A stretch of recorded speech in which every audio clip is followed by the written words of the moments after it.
KayFabe Smark Podcast.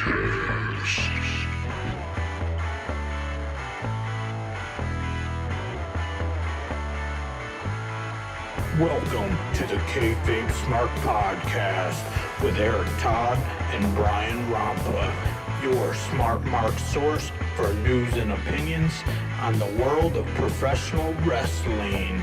Hey, it is April 22nd at the date we are recording this. This is the KayFabe Smark Podcast, episode 48. We are the KayFabe Smarks. Make sure you guys head on over to all the Facebook, Instagram, TikTok, social media, YouTube. Share and join and like and subscribe and hang out with us on social media. Once again, the KayFabe Smark on Facebook, Instagram, TikTok, YouTube. Make sure you like, subscribe, and share on all of those. And also on all places that you get your podcast. Once again, head on over to all those and give us a share. Let's check in with our boy, Mr. Eric Todd. Yo, what up, Brian? Another day. Same old for me, man. I finally wrapped up watching a TV show.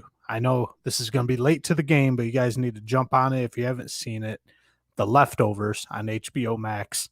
The shit ended in 2017, so like I said, I was a little late on it, but that's definitely a show to check out. Wrapped that up last night. Mind blown.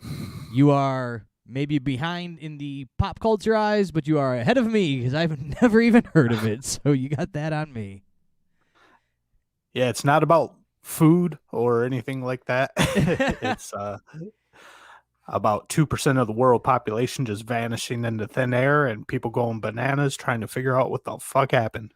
Some kind of old Thanos stuff here. A little snap of the finger and population disappears. Well, poof, we out the gate. This is the KayFabe Smark Podcast. Once again, this is episode 48. Thanks for hanging out with us here. Make sure you guys hang out with us all the time. We record these live on Thursdays, so make sure you do that. Want to get that last plug in there. Eric, we diving into the news first? Let's crack into some news. It's not a ton going on this week, but it's still enough to hit that ticker.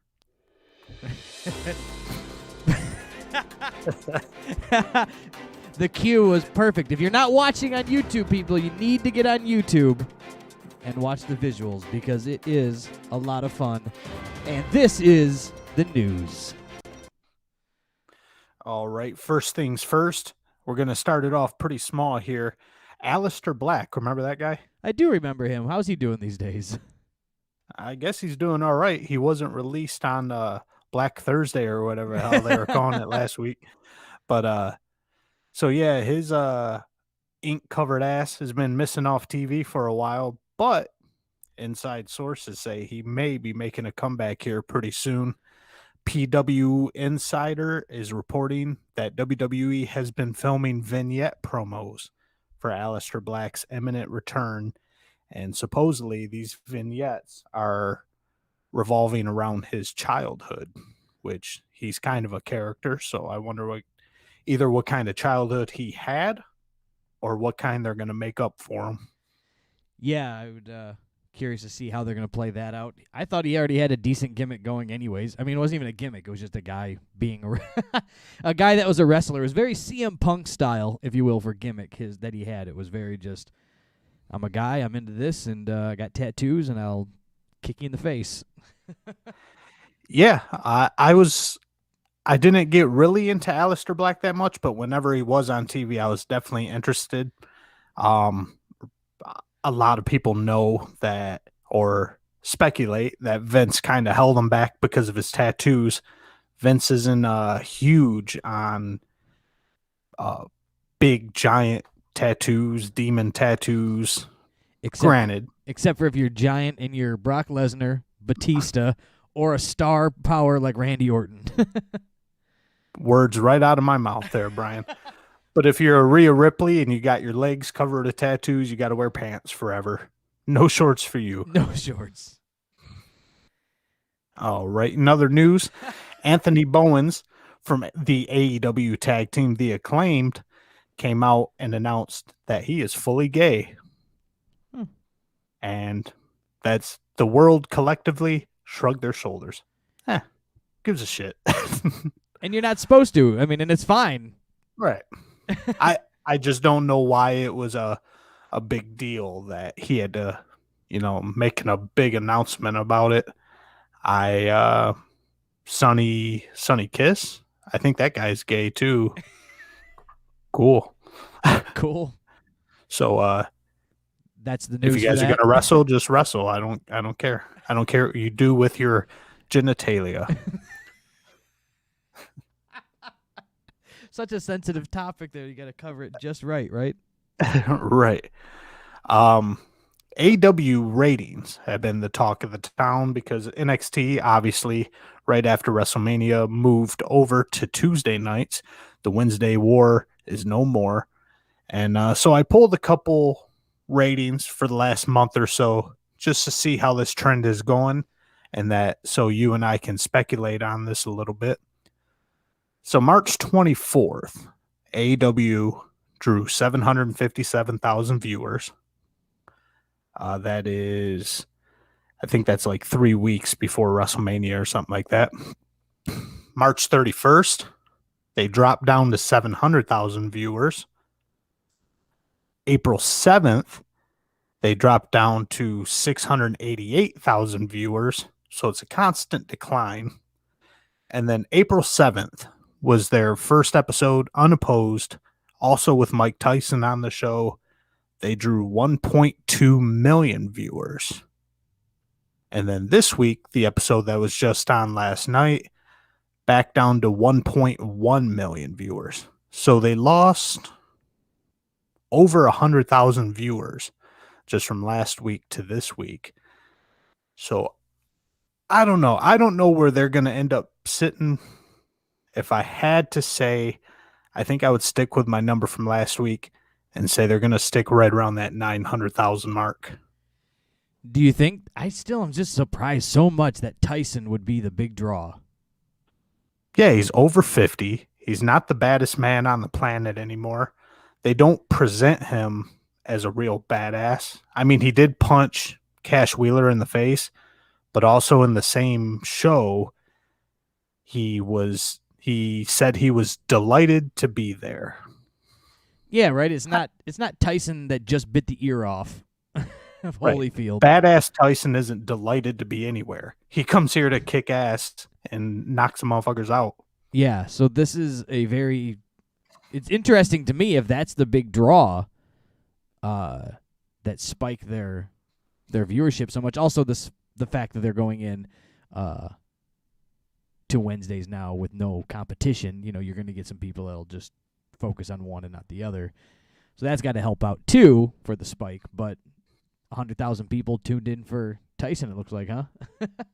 From last week to this I guess week? so. And I mean, WWE isn't exactly the best produced show on TV, best produced wrestling show, I guess, if you got to say something like that. But even Raw was under 2 million viewers. So if AEW could somehow, some way pull 1 million viewers every week, I think, especially after only 1 year on TV, I think that would definitely put them, people would take them more seriously as a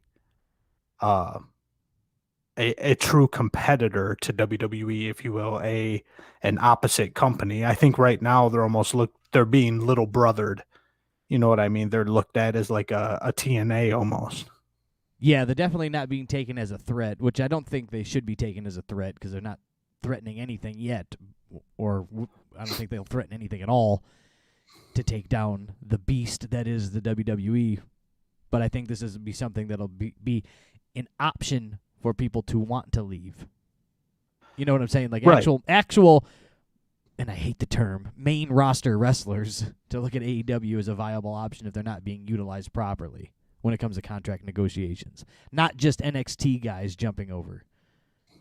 So, actual viable competitors.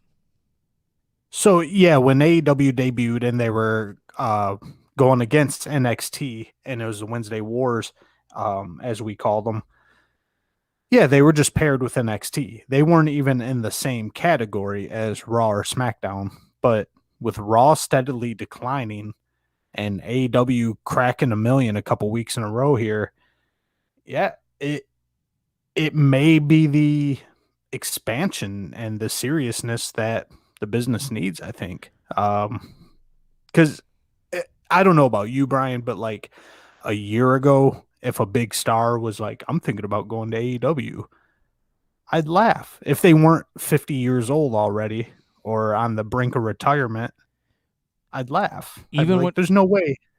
Even when Randy Orton kind of teased it, it was like, yeah, that's what Randy. I was just about to say. There's no way Randy Orton's going to AEW. It was a joke.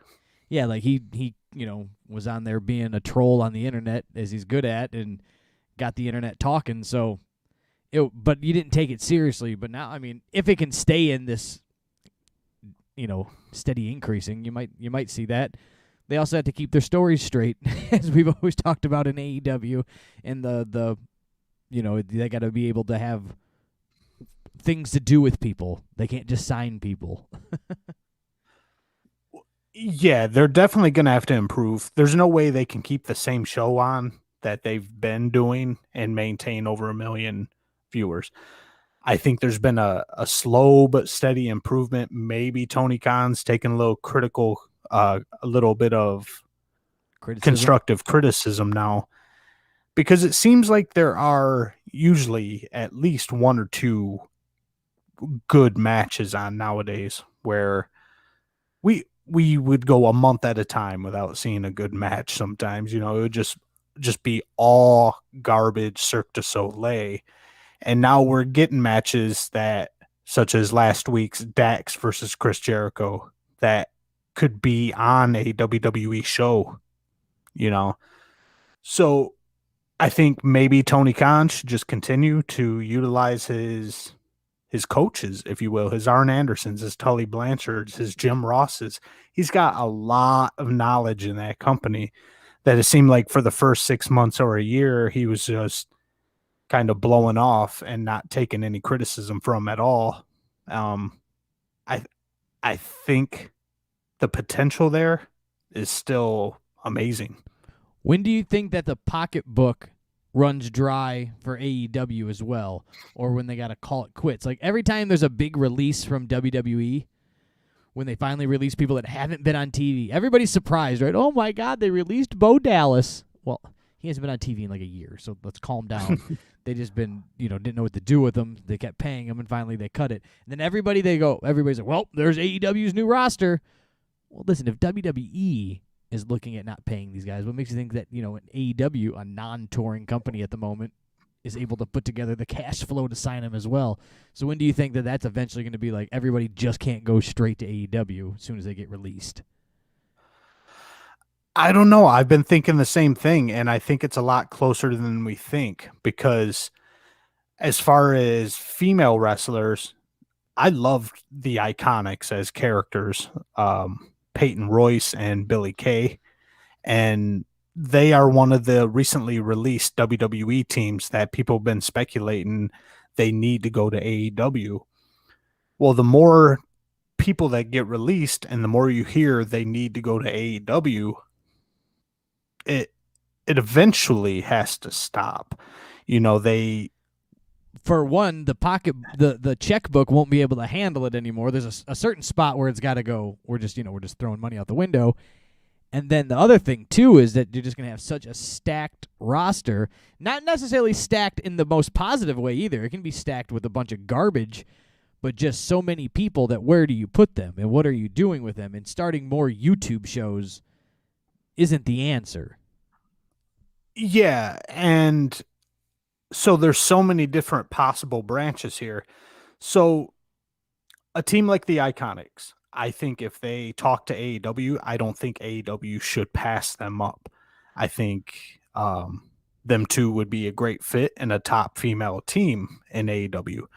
But let's say, for instance, 2 of the bottom tier girl wrestlers got to go.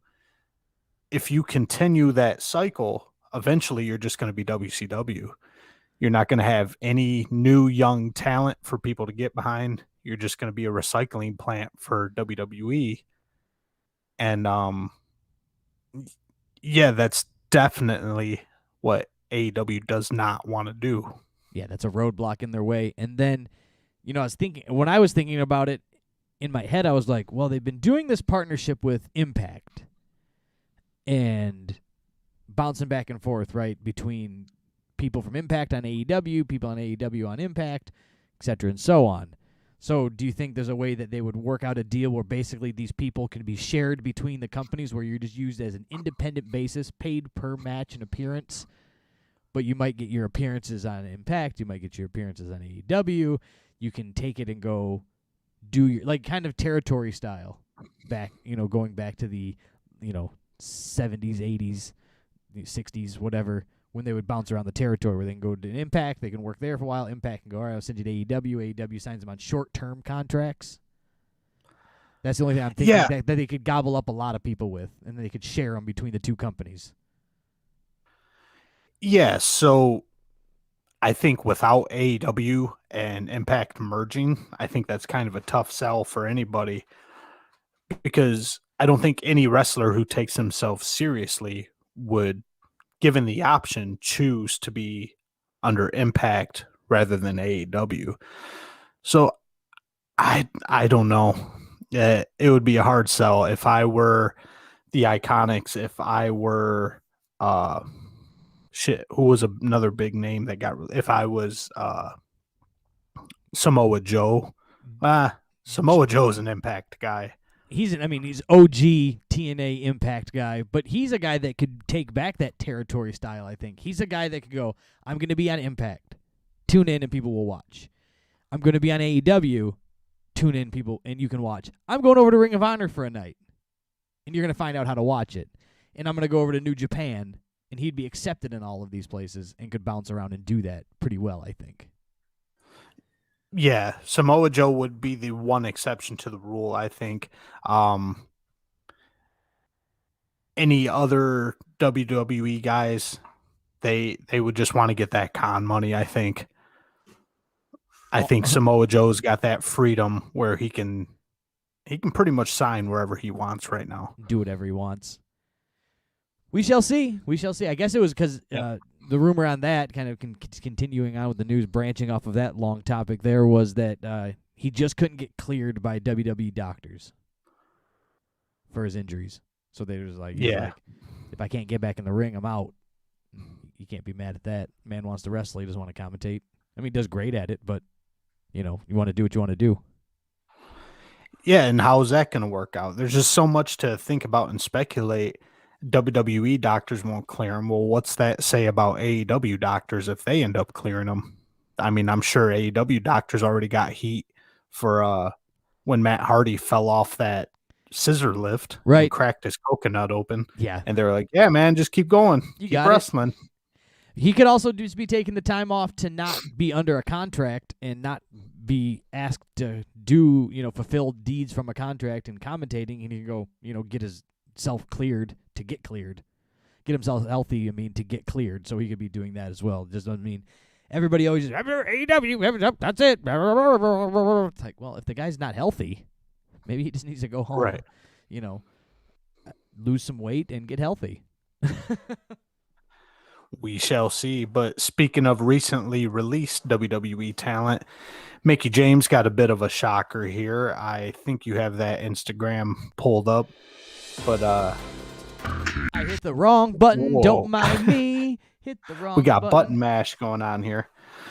So Mickie James apparently left some personal effects or some ring gear or something at WWE headquarters, and some employee, this unnamed employee, decided to just bag it up in a garbage bag, throw it in a box, and ship it to Mickey's house. So Mickie James Instagrammed out there. Let's see here. Of course I lose it too, huh? Let me see here. I got it here on, that's her Instagram. We'll pop over to, it says, Dear Vince McMahon, I'm not sure if you're aware, I did receive my WWE care package today. Thank you. # always blessed and grateful. # women's wrestling matters. And just a picture of a cardboard box with a garbage bag and her junk inside it just says, and green tape that says Mickey. Yeah, on the garbage bag. And it didn't take long for the COO, the big man in charge over in WWE, Triple H, to respond. He, within hours, tweeted out, and I quote, upon learning of the disrespectful treatment of some of our recently released talent received on behalf of the company, we took immediate action. The person responsible for this inconsiderate action has been fired and is no longer with WWE. Ouch. All that, you threw stuff in a garbage bag and lost your job. You had no clue that was coming. And Stephanie McMahon doubled down on it. At Mickey James, I am embarrassed you or anyone else would be treated this way. I apologize personally and on behalf of WWE.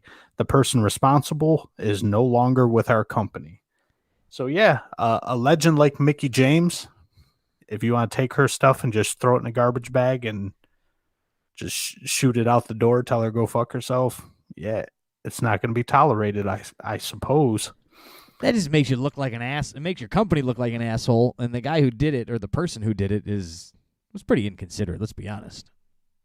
Yeah, what did they think? She wasn't going to say anything? Right, it's Mickey. Let me see here. I'll just pop over real quick on her.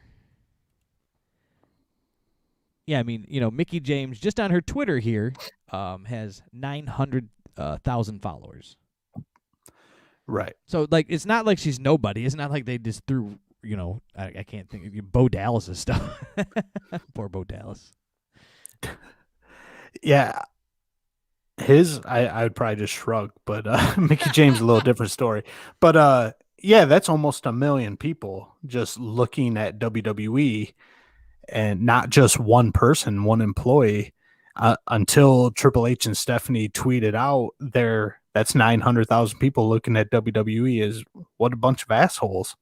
They don't care about the 20 plus years that this girl put in for the company and, what she did for women's wrestling.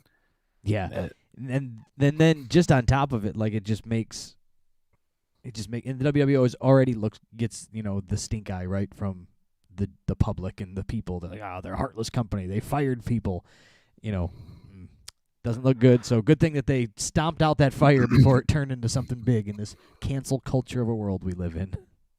Yeah, I wonder who it was, though. I wonder what dickhead lost their job. The people, if you're on Twitter, go check it out and look at the replies. The speculation and the jokes are flying around. Anyone from Kevin Dunn to Bruce Pritchard to Vince McMahon himself, people are speculating, saying has been fired for this incident. Vince, Triple H and Stephanie got to go fire Vince because he's, who's this shit in this here? Send it to Mickey. This is fired. Good shit. You're fired. Vince. Did you hear the news? Not even news. This is just purely rumor. This big conspiracy theory going around the internet that Bray Wyatt is not the Fiend. What? You didn't hear about this? No, I did not hear about this. Somehow it escaped my radar. It's just this big theory right now that the Fiend is not Bray Wyatt. The Fiend we saw at WrestleMania is not Bray Wyatt. It's pretty weak. It's about as holds about as much weight to me as flat earthers. So they were like, he's too thin.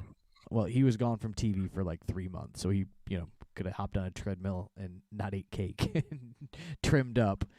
It's amazing what that can do, isn't it? There was rumors that it was Bo Dallas post WrestleMania, that it was going to be him that became the Fiend, right? And it's going to be this whole story of the Fiend's not the Fiend. The Fiend is the mask. The mask got put on Bo Dallas, who is his brother, etc., and so on. Well, but WWE nipped that one at the bud, didn't they? Then they went and fired that guy. So there's just still people talking about it. It's a pretty weak story. So it's not the craziest thing, but it just doesn't make any sense. So it makes me laugh just reading some of the nonsense that they had going on about that. We don't have to talk too much about it. I don't know how it's not. Looked like him. He had similar. I mean, did he take off his jacket at WrestleMania? I don't remember now. I don't remember. That was such a unmemorable match. But it that I didn't don't look remember. like different but- to me, where I was like, oh my God, that's a different guy. Like, No, he moved like Bray Wyatt. And are you telling me besides Bo Dallas, nobody's actually speculating who they think it could be? yeah, and it was all about right after WrestleMania that it was Bo Dallas. But then, What about Mojo Rawley? Could it be him? yeah, Mo Doe Malice. It was just the other guy, their cousin. But yeah, it's just a weak, funny story that they're not even playing in the WWE storyline. So I'm not buying that either. No, at least Charlotte Flair's suspension for dental work got blown out of proportion and said she got fined $100,000 for pushing a referee and all that. This whole Fiend thing, if they were planning on switching the Fiend, they'd be playing it up. That's where I'm at. So, I don't think it's like Doink the Clown where they just slap some paint on some guy. They're like, hey, Brooklyn Brawler, you're Doink the Clown tonight. Hey, Matt Bourne, you're Doink the Clown tonight. Hey, Skinner, you're Doink the Clown tonight. Like, that's just the thing. I don't think you can do that with Bray Wyatt or, the Fiend. And then, No. But who the hell knows? Anyways, I guess they did. Whatever, it doesn't matter. It was a shitty story, but it made me laugh. Well, that rumor is now on wax, and if it comes true, we were the first to break it. We're the first to break it worldwide. Yes. Do you have any other news? No news. Let's wrap up the news with the news music. Hit the right button this time. Dun, dun, dun. We are out of the news. And it is time for our favorite segment called Overrated or Underrated. Dun, dun, dun. And now, with the newly added option of rated correctly, I think there's a little less pressure on me nowadays. To have an But exact answer? I'll try to give a more controversial, or at least a more committed answer of overrated or underrated. Sometimes things are just properly rated. They just are what they are. They exist in the world. It just feels properly right there. I don't think we did one, but if we did already, I can't remember now. We've done so many of these. But we're going to do overrated, underrated tag teams. I don't think we've done those. I don't think we did. For some reason, I had an anxiety attack about it, thinking, God, did we already do that? But I'm thinking I had to have picked different tag teams. But nonetheless, here we go. Underrated, overrated, the Hart Foundation. Hart Foundation's definitely underrated. They were iconic in so many different ways that there's no way to really encapsulate them and what influences they brought. So they brought different styles of wrestling. They brought style. They brought just a whole new look on babyface tag teams. And when they were heels, they were just so goddamn good at it. And so, yeah, I think because of their size, Anvil was a pretty decently sized guy, but Bret Hart was on the smaller side. So that's why I think they'll always be held under a little bit of the bigger tag teams, simply because they're a normal size human being. So that's why I think they're underrated. They did a lot more than how they look. I thought they were great because they were so offsetting. Bret was so technical, and the Anvil was a rhino. And so you put the two together, and it just worked out great. Pretty much. Overrated, underrated, the New Age Outlaws.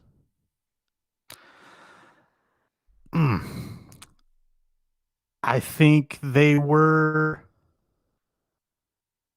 underrated. I think that they are a lot more talented than they got to shine. Billy Gunn's old as dirt, and as we saw this week on AEW, he can still put on a hell of a match. And back when he was in his prime, he was phenomenal. But because him and Road Dogg were at the bottom of DX, I don't think they got the recognition they deserved. So I'd say underrated. My thought on the Outlaws is that what held them back was their charisma, or at least the Road Dogg's charisma, and that they became rock stars for just coming out to the ring, right? I mean, they had the ring entrance, everybody screamed, "Oh, you didn't know?" Yo ass better call. That whole thing, the suck it, the ladies and gentlemen, boys and girls, children of all ages, D Generation X proud. That whole thing was rock star moments. You didn't and it care overshadowed their wrestling ability, I you think. didn't care if they wrestled. You wanted to scream the intro. You wanted to scream the tag team champions of the world. You wanted to do it with them. And then also when they did wrestle, you wanted to see them do what they liked. You wanted to see Road Dogg's his little shoulder shimmy that he'd do when he was punching you and do the roll. Right. And so they had to do their stuff. They didn't get to do they outshined themselves is what I'm getting at. So that was my thought on the New Age Outlaws. Overrated, underrated, the Rockers. Ooh. I think the Rockers are overrated. So because every bit of recognition of the Rockers belongs to Shawn Michaels. So when people say the Rockers were the most influential tag team ever, or, the Rockers, Shawn Michaels, Marty Jannetty is the team that introduced the high flying style of tag team wrestling. I think you could have plugged anybody in Marty Jannetty's spot. I think you could have took Al Snow from the New Rockers, put him in a time machine, send him back to 1987 and paired him up with Shawn Michaels, and the Rockers with Al Snow would have been just as successful. I think that the Rockers are outshined again by what Shawn went to go be. He left, they separated, and what he became. The Rockers could never live up to that. But people go, he came from that. Right? So then you go, that's where, and I agree with, so what I'm getting is I agree with you. You're going, Shawn came from that, so the Rockers had to be great. Well, Shawn was great. Right. Already. He made that tag team. Overrated, underrated, the Legion of Doom. Legion of Doom are underrated. Granted, they've received tons of recognition. People know they're influential. People know. I think people know of LOD with the red and black football pads, but they don't realize the Road Warriors back up in Minnesota, in the territory days. They don't realize the fear that the Road Warriors brought to every town they came into, and not just people who they were wrestling, because there would be job guys who would just leave the arena if they looked at the sheet and saw they were on the card with the Road Warriors. But the Road Warriors just scared everybody. And I think, unfortunately, because territory wrestling isn't out there, or people nowadays don't want to watch it, the old 80s territory wrestling, Legion of Doom, even though people consider them to be great, they don't get every bit of recognition they deserve. Oh, I agree. And I remember hearing the story on Dark Side of the Ring where Hawk was famous for telling, sorry for what we're going to do to you out there tonight. And they would just tell the guys, whether it was a job guy or whoever they were going out against, hey, sorry, guy, we're going to kill you. So it's not going to look real. It is.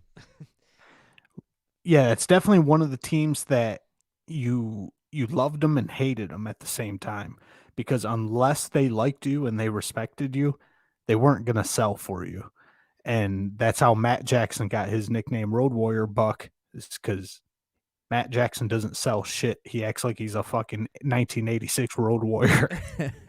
They also had the rock star thing going for them too, right?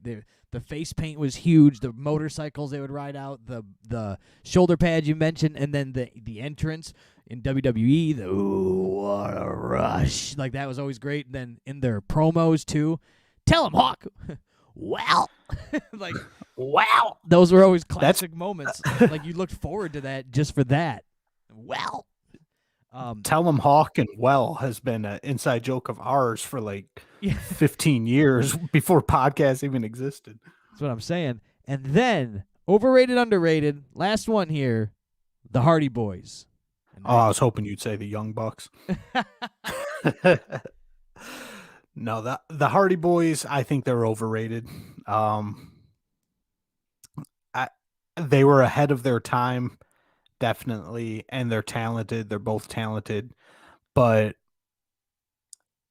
I I don't know. They just didn't really do it for me. I thought Edge and Christian, plugging them into the same style, were much more talented and uh way more impressive. I was more impressed seeing Edge and Christian doing the high flying tag team wrestling style than I was with the Hardy Boys. I think people just fell in love with Jeff Hardy and gave him way too much recognition. Jeff Hardy and even Matt to an extent, but Jeff, they were Tiger Beat, right? The 1980s. They would have been on. They were on. The girls' walls. The girls cheered when they would take off their shirts, and it was They were pop stars. They were the Backstreet Boys of grungy metal. Wearing the fishnet nylon arm sleeves. Precisely. That's like comparing the Backstreet Boys and the Beatles. Backstreet Boys might have sold as many albums as the Beatles, but it doesn't make them a better band. Exactly. That is Overrated, Underrated Tag Teams. Dun, dun, dun. I'm liking this little bit. You didn't think we'd have enough stuff to keep it going long enough. No, that was definitely a text thread we had going. I go, I don't know if you want to sit down and brainstorm, but I don't know if we're going to have enough material out of this thing to make it last more than a week or two. You underrated me. Yes, I did. Brian Rampa, underrated. On one idea. All right, so now we're going to talk about AEW this week. I believe we're going to break it down, right? Yes, AEW 421 last night. And AEW, I'm liking this way that they come out hot. They put one of their better matches on right away to open the show, and it draws people in. Now, a few weeks ago, I think I was put off by the idea because they put, to their standards, they put the match that ended up or should have been the main event. They put it on first, but now they're evening it out a little bit. And this week they gave us Ricky Starks versus Hangman Page. I mean, how can you go wrong? Right. And how I say they evened it out was this is a fantastic match, and these are two amazing performers that work well together. But the match isn't out of place opening the card. It's not one that you feel would work better to keep people around at 9:00 or to main event the show. This one I think would work great. Would have worked great in any of the three spots, but it just would have worked in any of the three spots. It wasn't underrated by putting it first, and it wasn't overrated by holding it last if they would have done it in any of those three spots.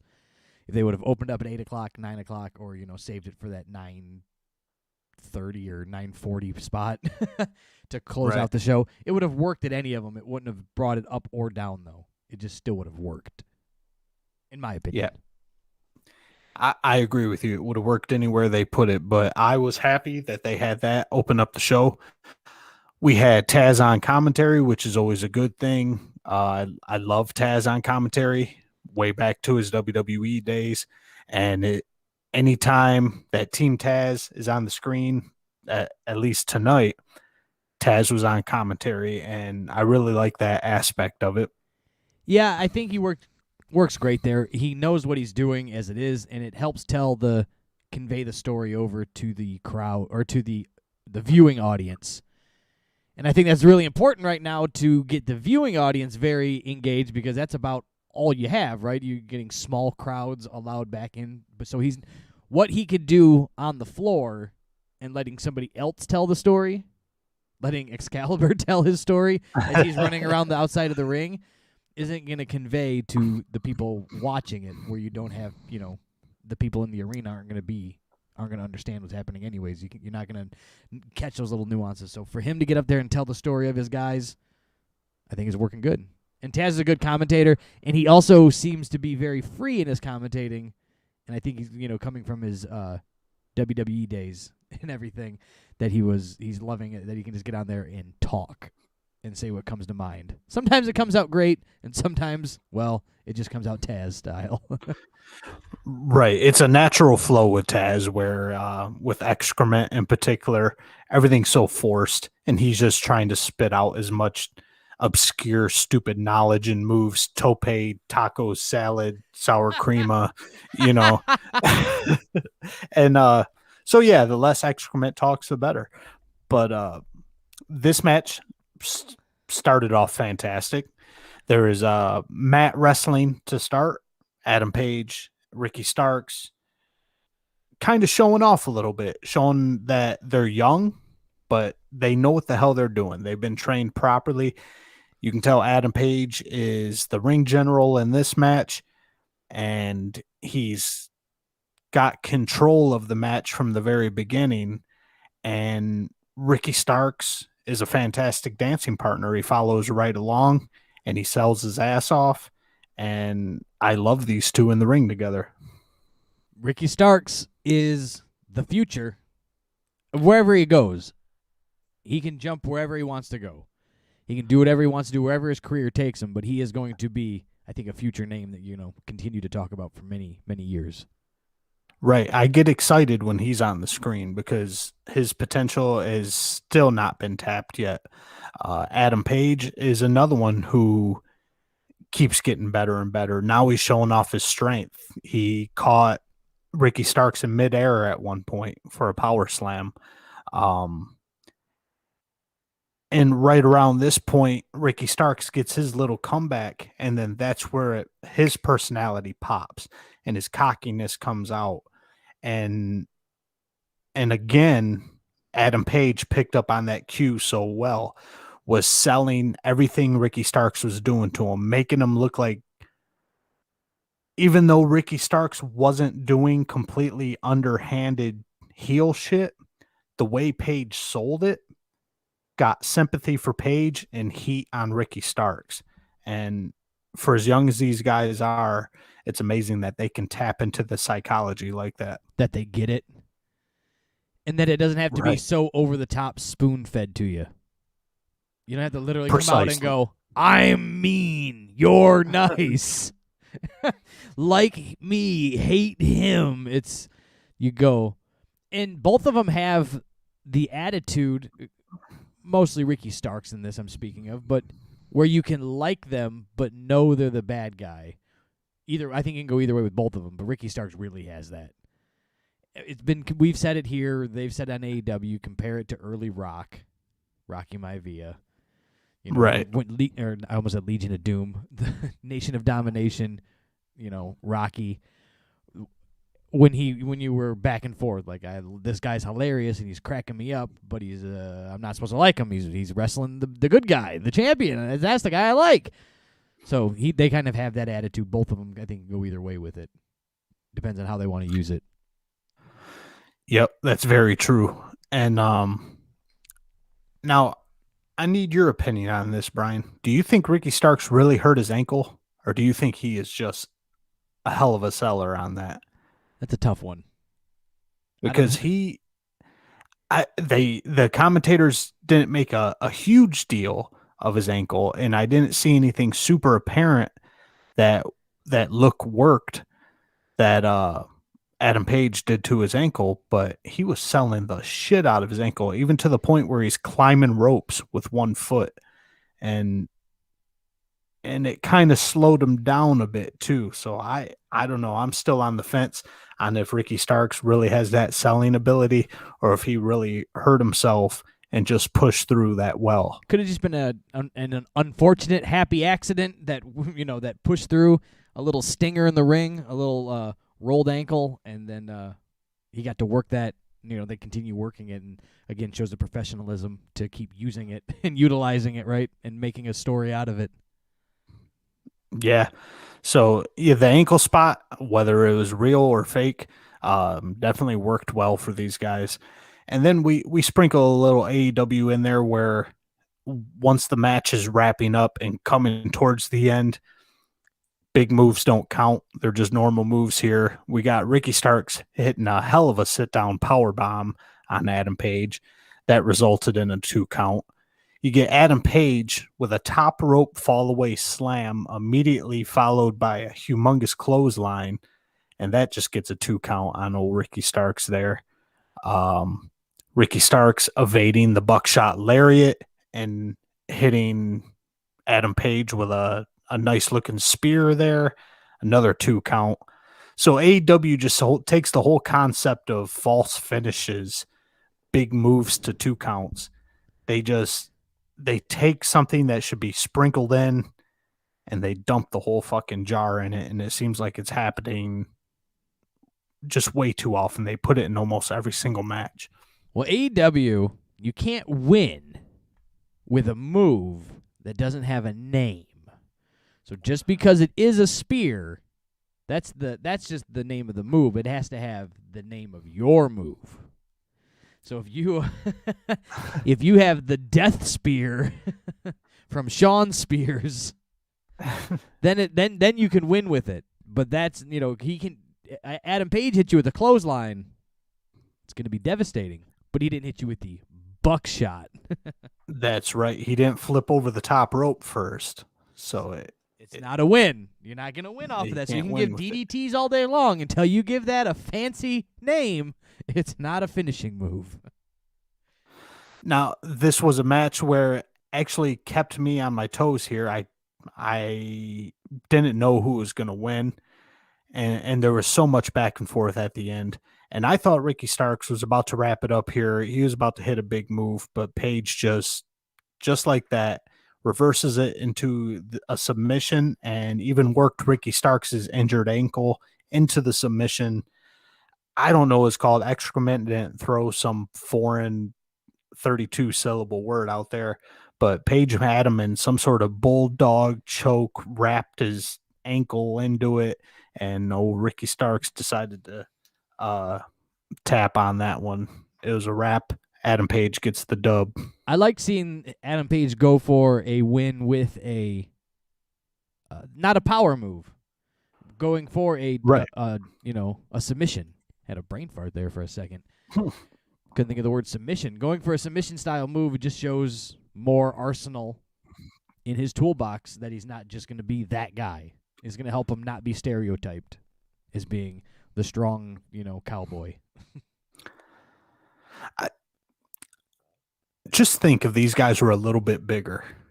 If a Ricky Starks or Adam Page were about 3 inches taller and about 50 pounds heavier, these guys would have been on last Sunday at WrestleMania. Let me see here. Let me look something up. I'm guessing they're both right around that 5'11" mark. Ricky Starks a little lean. Now, not that Randy Orton lean. He's lean. Now, mind you, I'm just going off of Wikipedia in a 2-second search here. Hangman Adam Page is billed here at 6 foot tall and 228 pounds. So yeah, they're beefing his weight up a little bit. I don't think he's that heavy. And he's probably not that tall. So he's probably 5'10", 190. And we'll see what old Ricky Starks is billed at here. Ricky Starks. Let me see. Make sure I got. Yep. Okay. They're billing him at 6 foot and 195. I mean, at least the comparison is there. Page definitely has a little more weight on him than Starks. Yeah. So that's what they're billing him at on Wikipedia. No, it's just Wikipedia. I understand that. Now, after this match, AEW just can't leave shit alone. We gotta have more horse shit fly into the ring. We can't just leave a good match, let it lie. Hook has to get involved. And Hook's just too green for TV. He's Taz's son. He's getting trained, I'm sure, in the Nightmare Factory or whatever. So I'm sure he'll be talented one day. But right now, he is just greener than frog shit. And if you didn't know just by looking at him that he's that green, just watch his kicks. Every time his foot went up, both of his arms went up. Every time his foot came down, both of his arms came down. And it's like, what the fuck? He just looks like a complete goof out there.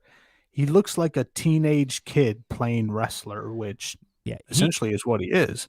he was giving kicks like I would give to my brother or my friends in the living room watching wrestling when you turn the living room into a wrestling ring and you were kicking and faking the kicks and the punches, and that's exactly what it looked like. They didn't look real at any bit. They looked pretty weak. Not at all. And whack. And which is kind of put me off because with Taz being your dad and Cody Rhodes being one of the people training you, I don't know. I think basics like fucking kicks should be down pat pretty quick, but who knows?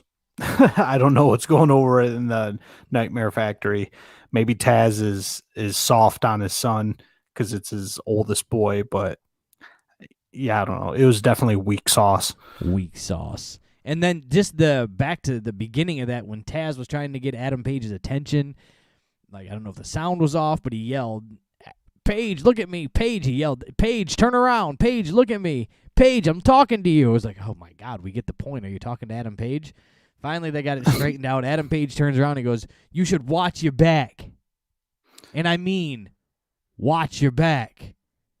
And then he said it again, "Keep your eye on your back." And then finally Hook fucking chop blocked him. It was like, dang, is a kid having a panic attack over there or what? Like, get your shit together and go hit the guy in the leg. I know. I think -1 might have handled that situation better than Hook did. I don't know if Holy it's hell. Hook's fault or if the audio was off and the cues weren't getting through to the guys, but the timing was for the birds on that nonsense. Yeah, and we can't even leave that alone. We can't just leave it that Hook comes out and does some bad looking kicks. Brian Page has to come out too and attempts a power bomb on Adam Cage. You said it backwards. Too many pages and pages around here. I was gonna get you. I go. You said Brian Page came out, and then you were gonna say Adam Cage. So yes, let me rewind that. Brian Cage came out and goes for a power bomb on Adam Page, and of course the Dork Order makes the save, and it's a wrap on this segment. And of course, Brian Cage is in wrestling boots and panties and nowhere to be seen on this card. Precisely. I'm sure next time we see him on the card, he'll be in a nice custom-fitted suit. And also be wrestling that night, because he never dresses for the right occasion. Now we take this outside, Brian. It's too much heat for inside the building because the elite have arrived. And they're all dressed like fucking clowns. And they arrive and they enter their private trailer. And then it's time for some Cerro de Niro at that point. What is with the I'm not even being silly. What's with the question mark on Trent's name? All right. So I was almost there. So we've got Penta Cerro de Niro with his translator / manager, Alex, versus Trent with a question mark. That's how the graphic is on the screen.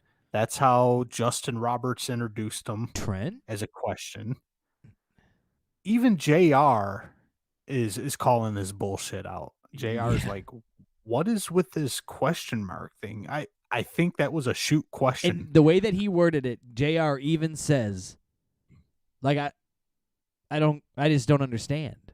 Like, he just was like, I didn't know why, where did it come from? Like, he's just making these comments like, I've never heard of this. Why are we doing this? Live on TV. Why not sort it out now? Don't have a production meeting. Who knows? Maybe Trent here walked in on his mom in the shower or something, and this was on a YouTube show, and his mom said, "Trent?" And then he proceeded to spy on his mom in the shower, and now it's a whole inside joke. So now it's Trent with a question mark. Yeah, I don't know. I thought it was just goofy that, again, I was like, what did I miss? And I'm like, I probably didn't watch some YouTube show, and they're not going to fill us in on why they added a question mark to Trent's name. Yeah, and who knows what the speculation is on the internet. Maybe someone will call in and leave a comment on our anchor.fm/thekayfabesmark and let us know what the deal is with the question mark. Yeah, let me see. I'll peruse around here while we're talking about this, but let's continue on. All right. So once in a while, I'll notice something small and meticulous, and it'll just drive me absolutely nuts. Now, we got Cerro De Niro here and Trent. And as I watch these guys, I'm noticing during their Irish whips that they're not even pushing their opponent. They're not grabbing them, flinging them, and pushing them into the ropes. By the time they grab their opponent's arms and step back, their opponent's already running past them to run into the ropes. So a small thing, even like an Irish whip, the fact that they're working together is just super apparent and super in your face. And it's the most basic move in the book. How can you not conceal that they're working together on a fucking Irish whip? How can you not conceal that? Yeah. So if you're on offense and you grab your opponent for an Irish whip, he's not supposed to want to go into the ropes. You're supposed to be flinging him into the ropes. You grab old boy's arm and he just starts running across the ring to bounce off the ropes. And it's just like, all right, you guys are friends. It just kind of takes you out of the moment. You know what I'm saying? Oh, I get it. That stuff can take you out of the moment when you're seeing the moves evolve, when the timing is off, when the guy on defense is already moving to the position. Yeah, well, he hasn't. Right. We've called the move, sure, but let's not bend your head over and get ready for a DDT yet. Like, let me put you in a headlock first. So yeah, it's little shit that slips through even on the most professional shows, but on an AEW show, it's very apparent. I was pleasantly surprised because Trent is a talented guy. Trent can wrestle. Trent knows what he's doing. It's unfortunately that he got saddled with Orange Cassidy and fucking Chuck Taylor here, because Trent's definitely the most talented guy out of the group. And working with Penta here, it wasn't a ton of gymnastic spots off the bat. These two were actually working a decent wrestling match together. And then almost as a cue, Penta hit a Canadian destroyer. And then it was like, catch me spot, catch me spot. And then the match just kind of fell apart. And the culmination of falling apart happened when Trent tried to pile drive old Penta on the ring apron. And it was the worst, just most badly performed pile driver I've ever seen. And that's including the pile driver that Owen Hart did to Stone Cold Steve Austin. This was worse. So it looked like Trent was so unsure of himself and didn't want to do it, or was so scared of hurting Penta. I don't know what it was, but Penta's head ended up basically just resting in Trent's crotch with Trent's legs closed when he came down for the pile driver. And just the thesis statement of this is basically, if you can't do the fucking move, don't do the fucking move. If you can't do the move, can't stand the heat. Quick internet search while you were talking about that. You were right. It's a goofy internet thing from a YouTube show several years ago. This is on Reddit, in the Squared Circle Reddit. It just says, what's with the question mark in Trent's name? It says it started with the Where's Trent segment on Zack Ryder's YouTube show while he was under contract to WWE but not being used. And it continued after the departure from WWE when he could no longer call himself Trent Barretta. So why is this on 2021 AEW TNT television? That I can't find out. This is from a year ago. And now why is it coming back to where they're just talking about it now when he's been on TV for a year? Got nothing. I don't know if he was getting in trouble for using the name. So He's waking up a brand. It's all over. I found his Twitter. It has that. It's on his Twitter. It's on his Instagram. It's Trent. Trent? even if AEW fully explains this thing eventually, who cares? Who cares about what he was doing with Zack Ryder and WWE like fucking 5 years ago? Nobody cares. So why, of all things, would you pick that out to try and make an obscure Easter egg and try to shove down people's throats on national television here? Why would Tony Khan allow that? An internet joke from a completely different company 22 years ago. We're going to put it on TV. It's going to be funny. It's fucking stupid. And even the real answer is even stupider than just leaving it alone. So I don't know. I don't get this shit, Brian. Well, they'll do so I- great and get you so excited, right? And then you go, what are we doing? Trent with a question mark? Is it going to be Trent with an exclamation point next week? It'd just be Trent! Just. I mean, I guess we're talking about it, but shit, dude. It's just so dumb. Yep. Why do they expect a normal person who's just like, oh, let's see what's on TV at 8 o'clock on a Wednesday, and they come across wrestling? Why do they expect that person to give a shit why Trent has a question mark by his name? They should give a. It's interesting. It's different. Okay, I'll give you that. But what should have been done is there should have been an answer for Jim Ross. You had 1 million people watching your show. You had two goofballs like ourselves, and there's more than just us, that are watching this show that know a lot. There's people that know more than us, but we know we pay so much attention. We're like, I don't know why there's a question mark. So if I had friends over and we were watching Red, like, why is that guy got a question mark in his name? And I was like, oh, it's a funny story. Like this is the storyline. I'm like, I don't know. And then the commentator on TV goes, why is he doing that? And they go, and then all the commentators on TV go, oh, I don't know. What are we watching here? Is this amateur hour? Is this Trampoline Wrestling Federation that's put on cable access? What are we watching here? It's to borrow a phrase from Cornette there, it's just indie mud show bullshit. It's just inside jokes and circle jerks. Like they're taking shit that they would do at indie shows as inside, I'm sure, at flea market shows around the country and butt fuck Nebraska there. They can do inside jokes during the match because nobody's going to be seeing them every week. And they can laugh amongst themselves of, you put a question mark next to your name. That I bet that made them wonder.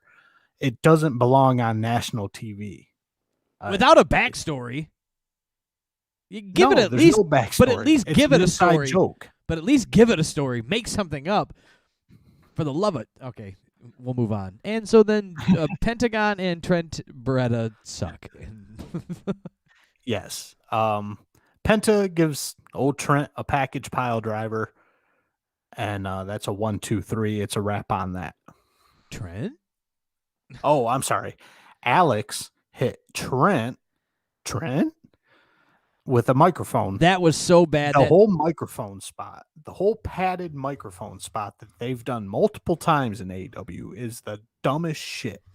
It does give a cool audible to people in live attendance. I can give that because you can hear like the noise and you know what did it. But overused, yes. That whole spot with this Alex guy, he looks so bad trying to be cool. Like he looks like he's trying to be like the cool kid, and he's like trying to strut around, and it's not fitting his personality. It's being forced. He looks miserable. And then when he grabs the mic and he's like, hey, and he starts talking shit to Trent, and he says something about his mom, and then he runs away, and then that's when, Penta grabs him, and he did all this to be like a dirty manager. Like, it was bad. The bad comedy is just getting out of control, and the commentators are in on it. Alex, the interpreter,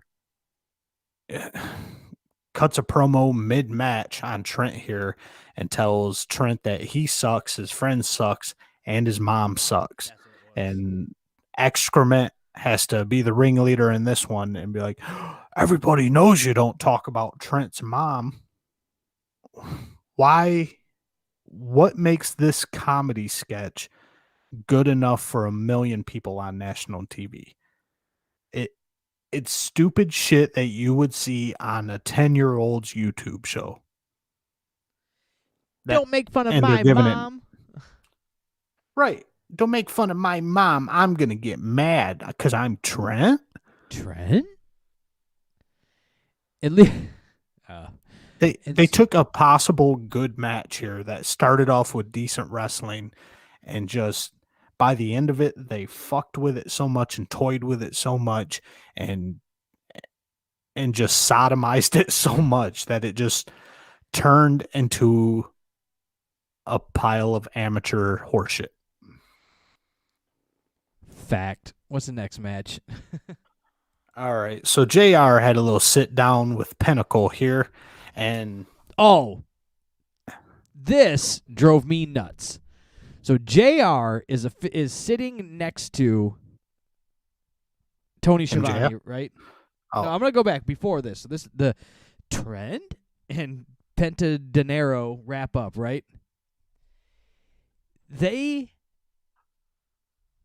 Tony Schiavone gets on the commentary and he's like, blah, blah, blah, blah, blah, blah, blah, and now we're gonna go live to JR with. It's not live. This is a recorded interview. Did they say?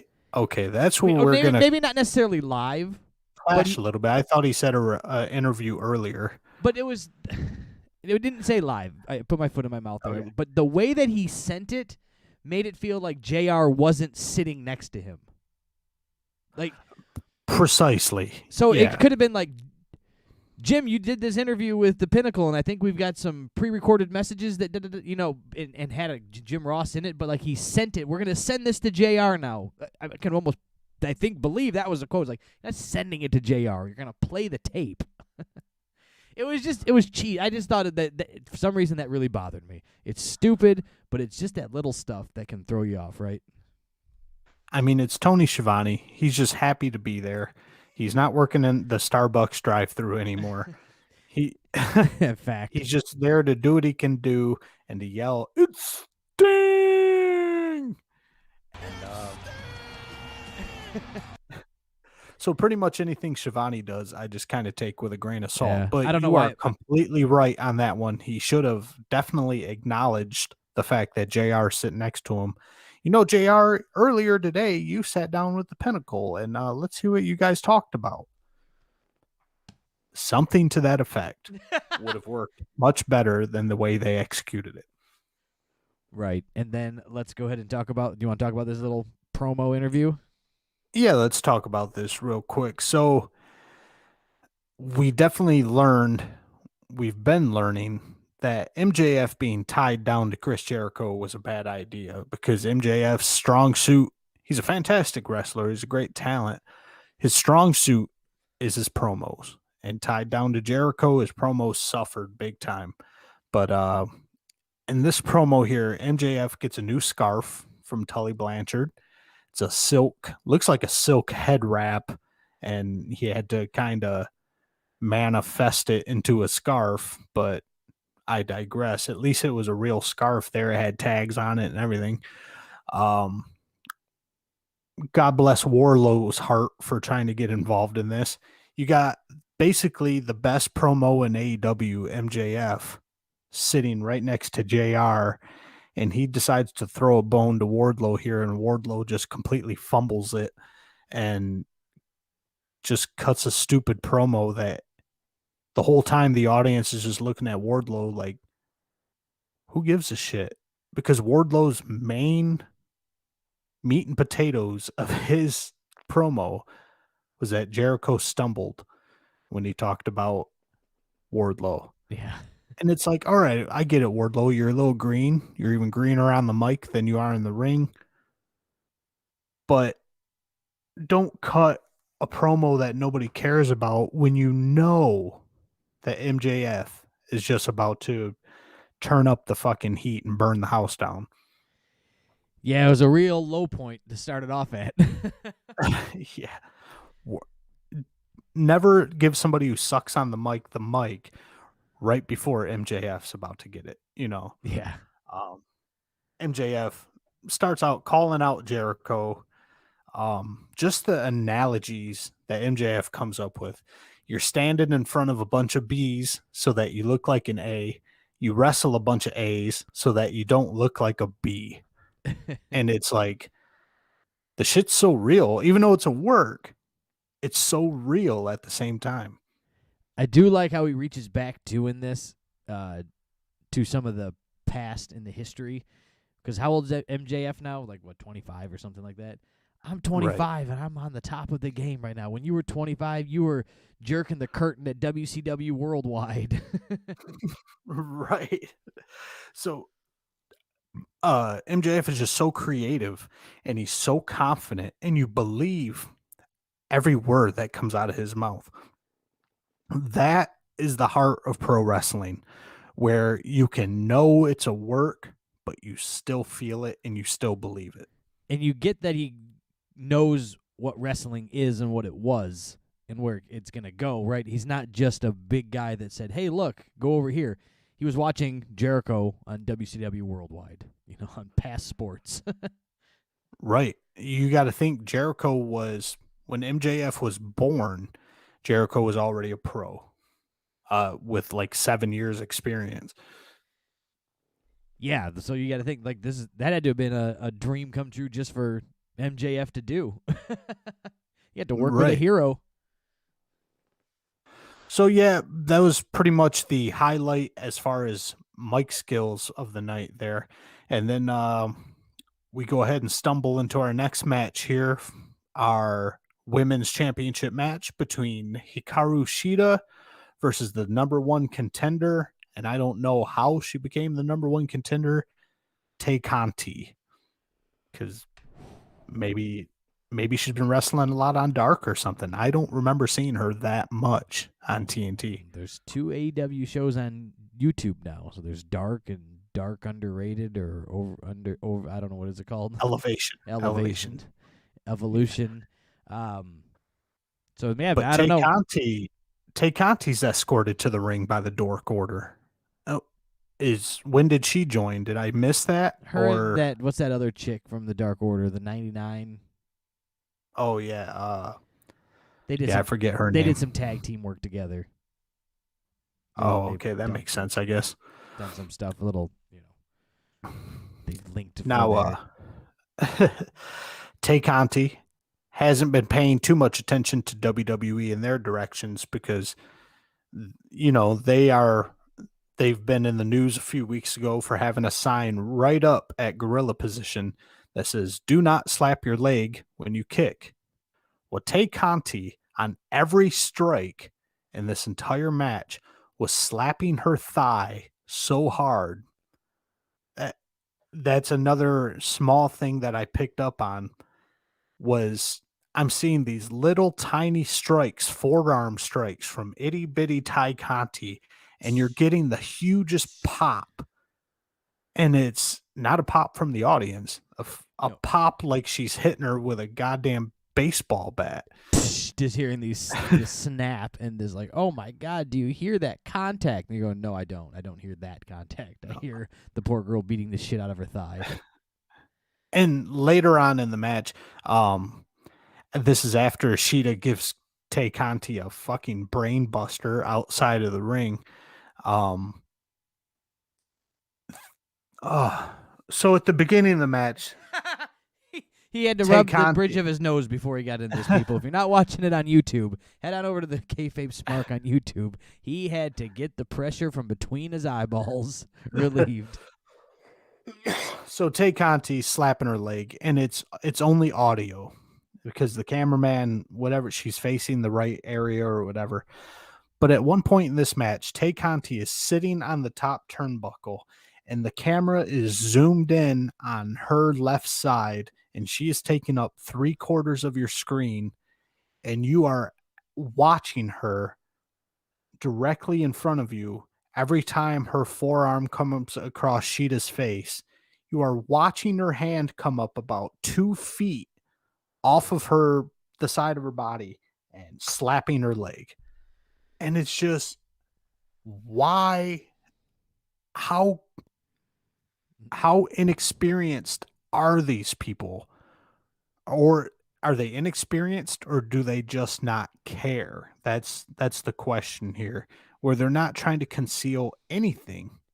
That Well, is just direct and to the point. I want to make noise, so I'm gonna slap my leg. I think so. Part of it, I was listening to I watched the Broken Skull sessions with Jericho on Peacock the other day, and Jericho makes a good point that he's working with these guys in AEW, and a lot of them have never been on TV, let alone national TV.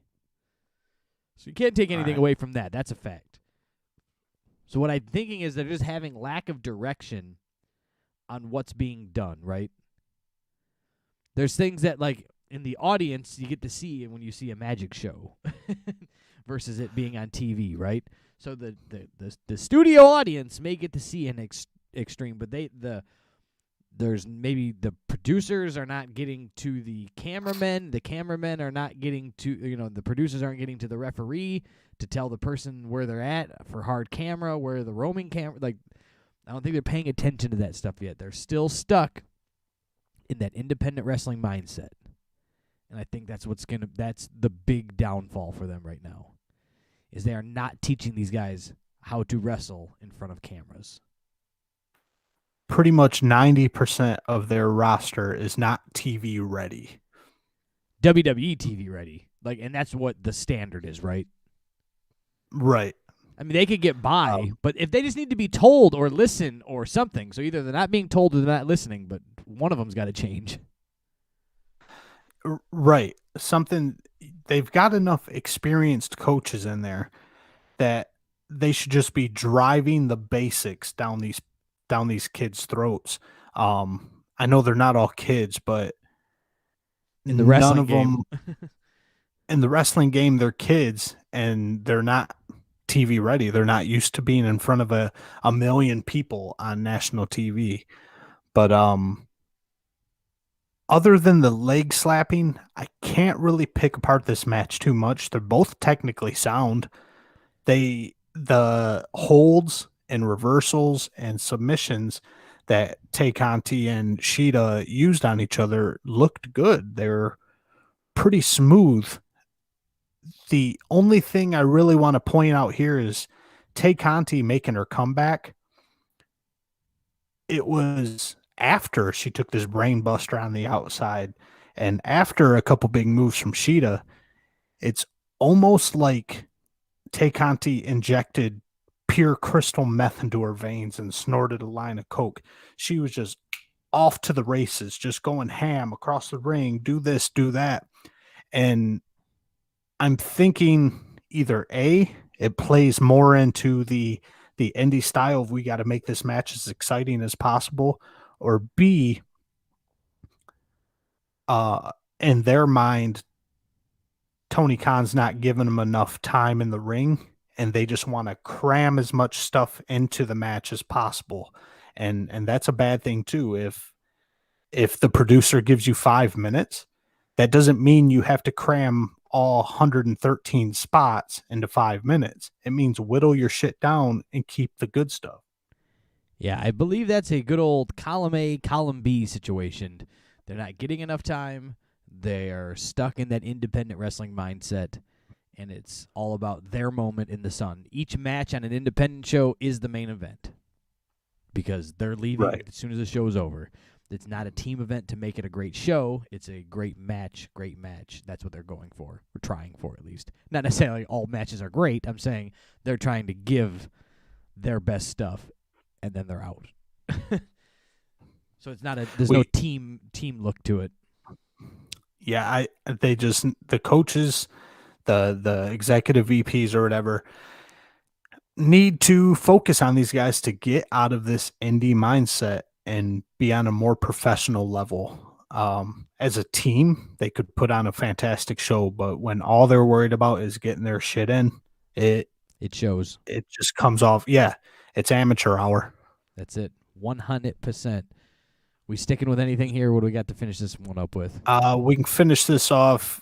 Tay Conti hits a tie KO, and this was another match where I thought, shit, they might actually be taking the belt off Sheeta here, because if we know AEW and we know AEW, they don't find it necessary to save shit for pay-per-views.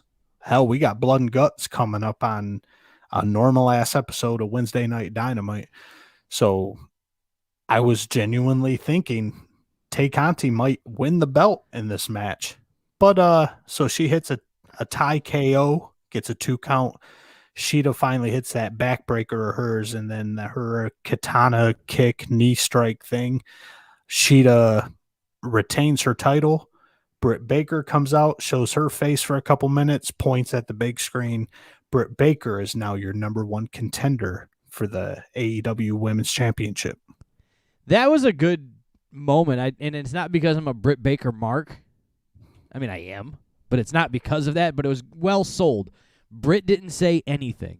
She came out, gave that look that she can give. You know, a picture's worth 1,000 words, and, you know, that's what she gives you. She turns around, points at the screen, her name moves, and then she just walks off like, it's me and you. So she told a great story and didn't say one word. Adam Cole is training the shit out of her. She's a natural. Adam Cole's training her. I don't know what it is, but she's doing it right. And as long as she doesn't start trying, she'll be okay. Just keep doing what you're doing.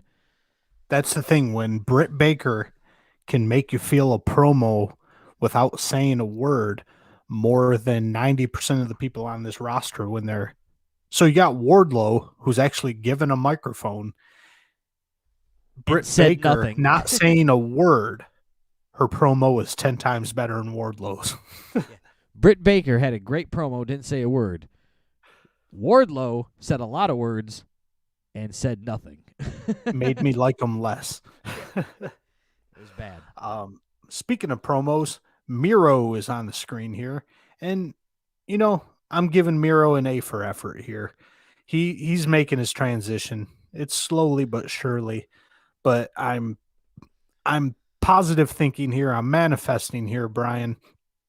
Miro's going to get away from the goofy video game Mickey Mouse t-shirt wearing. That Mickey Mouse t-shirt is something you can never let go of, can you? No, and his pajama pants that went with his Gucci pajama pants. But so yeah, Miro's, I think he's slowly but surely getting away from that, and he's showing the badass he can be, and that's basically what this promo was all about.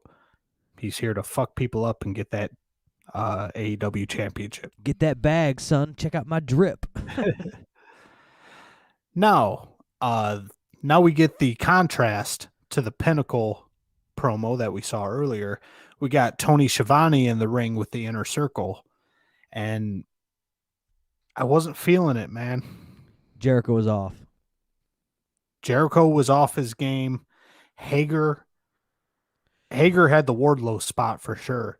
Fucking Hager and Wardlow belong together. To quote, because they both know how to fuck up a moment, a promo, a stable promo. To quote Jim Norton, Jake Hager has the timing of diarrhea in the 9th inning. Precisely. I didn't get what he was doing because he threw his props early before the camera was on him. So they didn't cut to it. It was just off. It didn't make any sense. Jake Hager, all right. So him making any jokes about somebody having their mouth wired shut is completely null and void and exempt when he's got 3 inches of his tongue between his teeth anytime he says 2 words. So no speech or mouth jokes from you, Jake Hager here.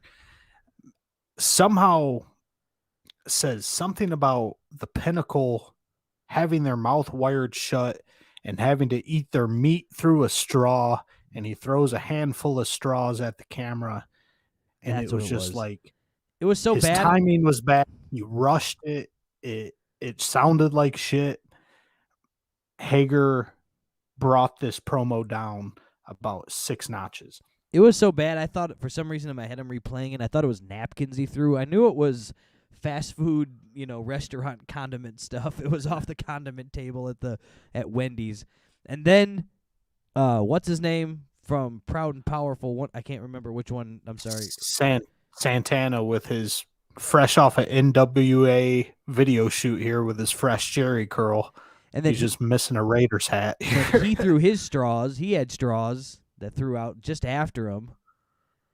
It was just so yeah. Is the premise of this promo jaws wired shut and eating through straws? What a strong concept. You suck. I don't know.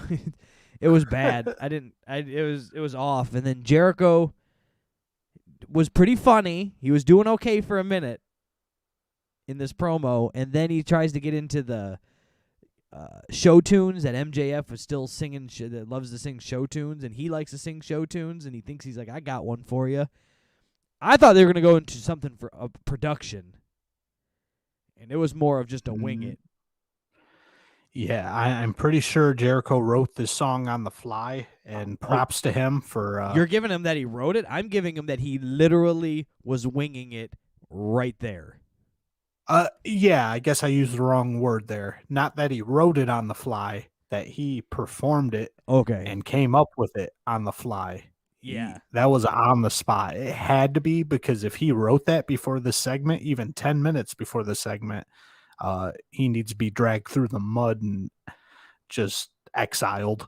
He was doing okay with it for a second, and if he would have cut his losses early and got out at the good pop, but he went for like 2 more, and then they didn't rhyme, and the timing was off, and it just sounded dumb. So if he would have just stopped early and went for good showmanship, he would have been. Yeah. He would have been okay. It still wouldn't have been amazing. It would have been okay.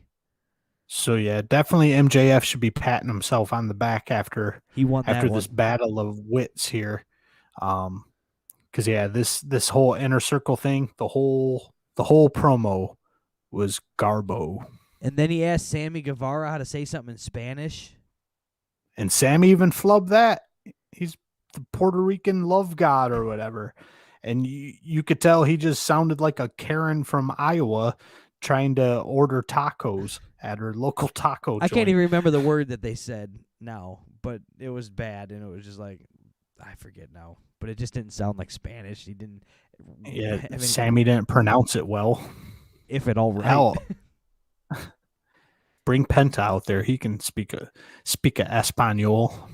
Well, you think Proud and Powerful might know how to speak Spanish? I mean, I'm just gonna throw it out there. Not to stereotype or anything, but I'm pretty sure they've spoken Spanish in the ring. So yeah, don't pass it off to Sammy Guevara there, who's pretty much the whitest Puerto Rican I've ever seen. So I'm not alone. Okay, good. Right. These are all things I was thinking. Moving on to our next match, we've got the battle of the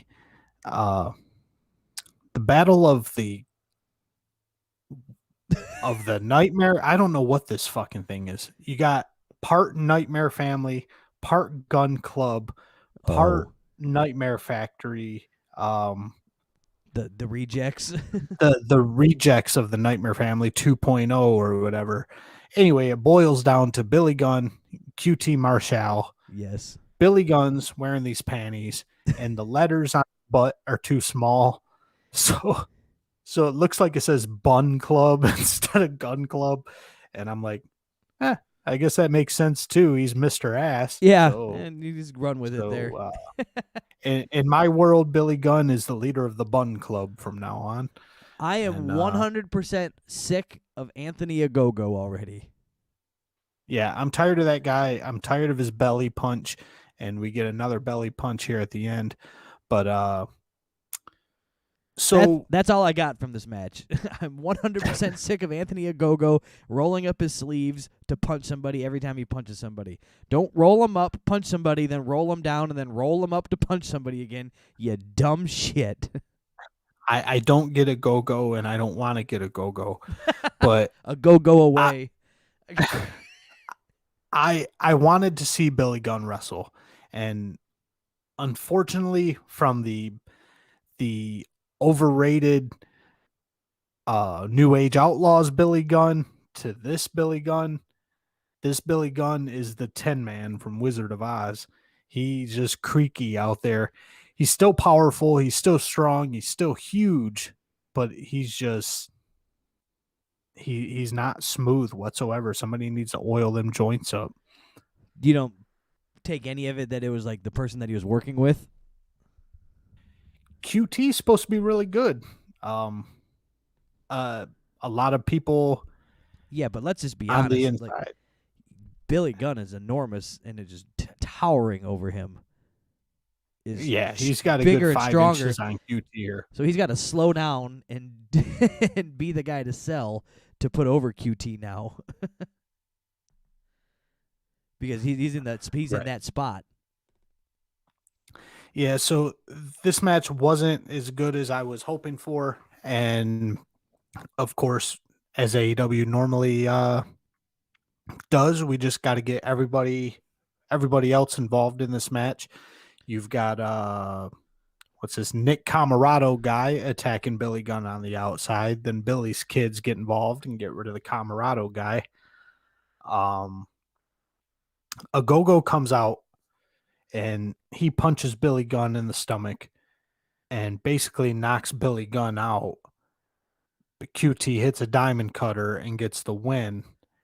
And I'm just not getting this whole stomach punch thing. I'm sure Excrement made up some weird ass name for a punch to the stomach, and the tope tummy punch or whatever the fuck he wants to call it.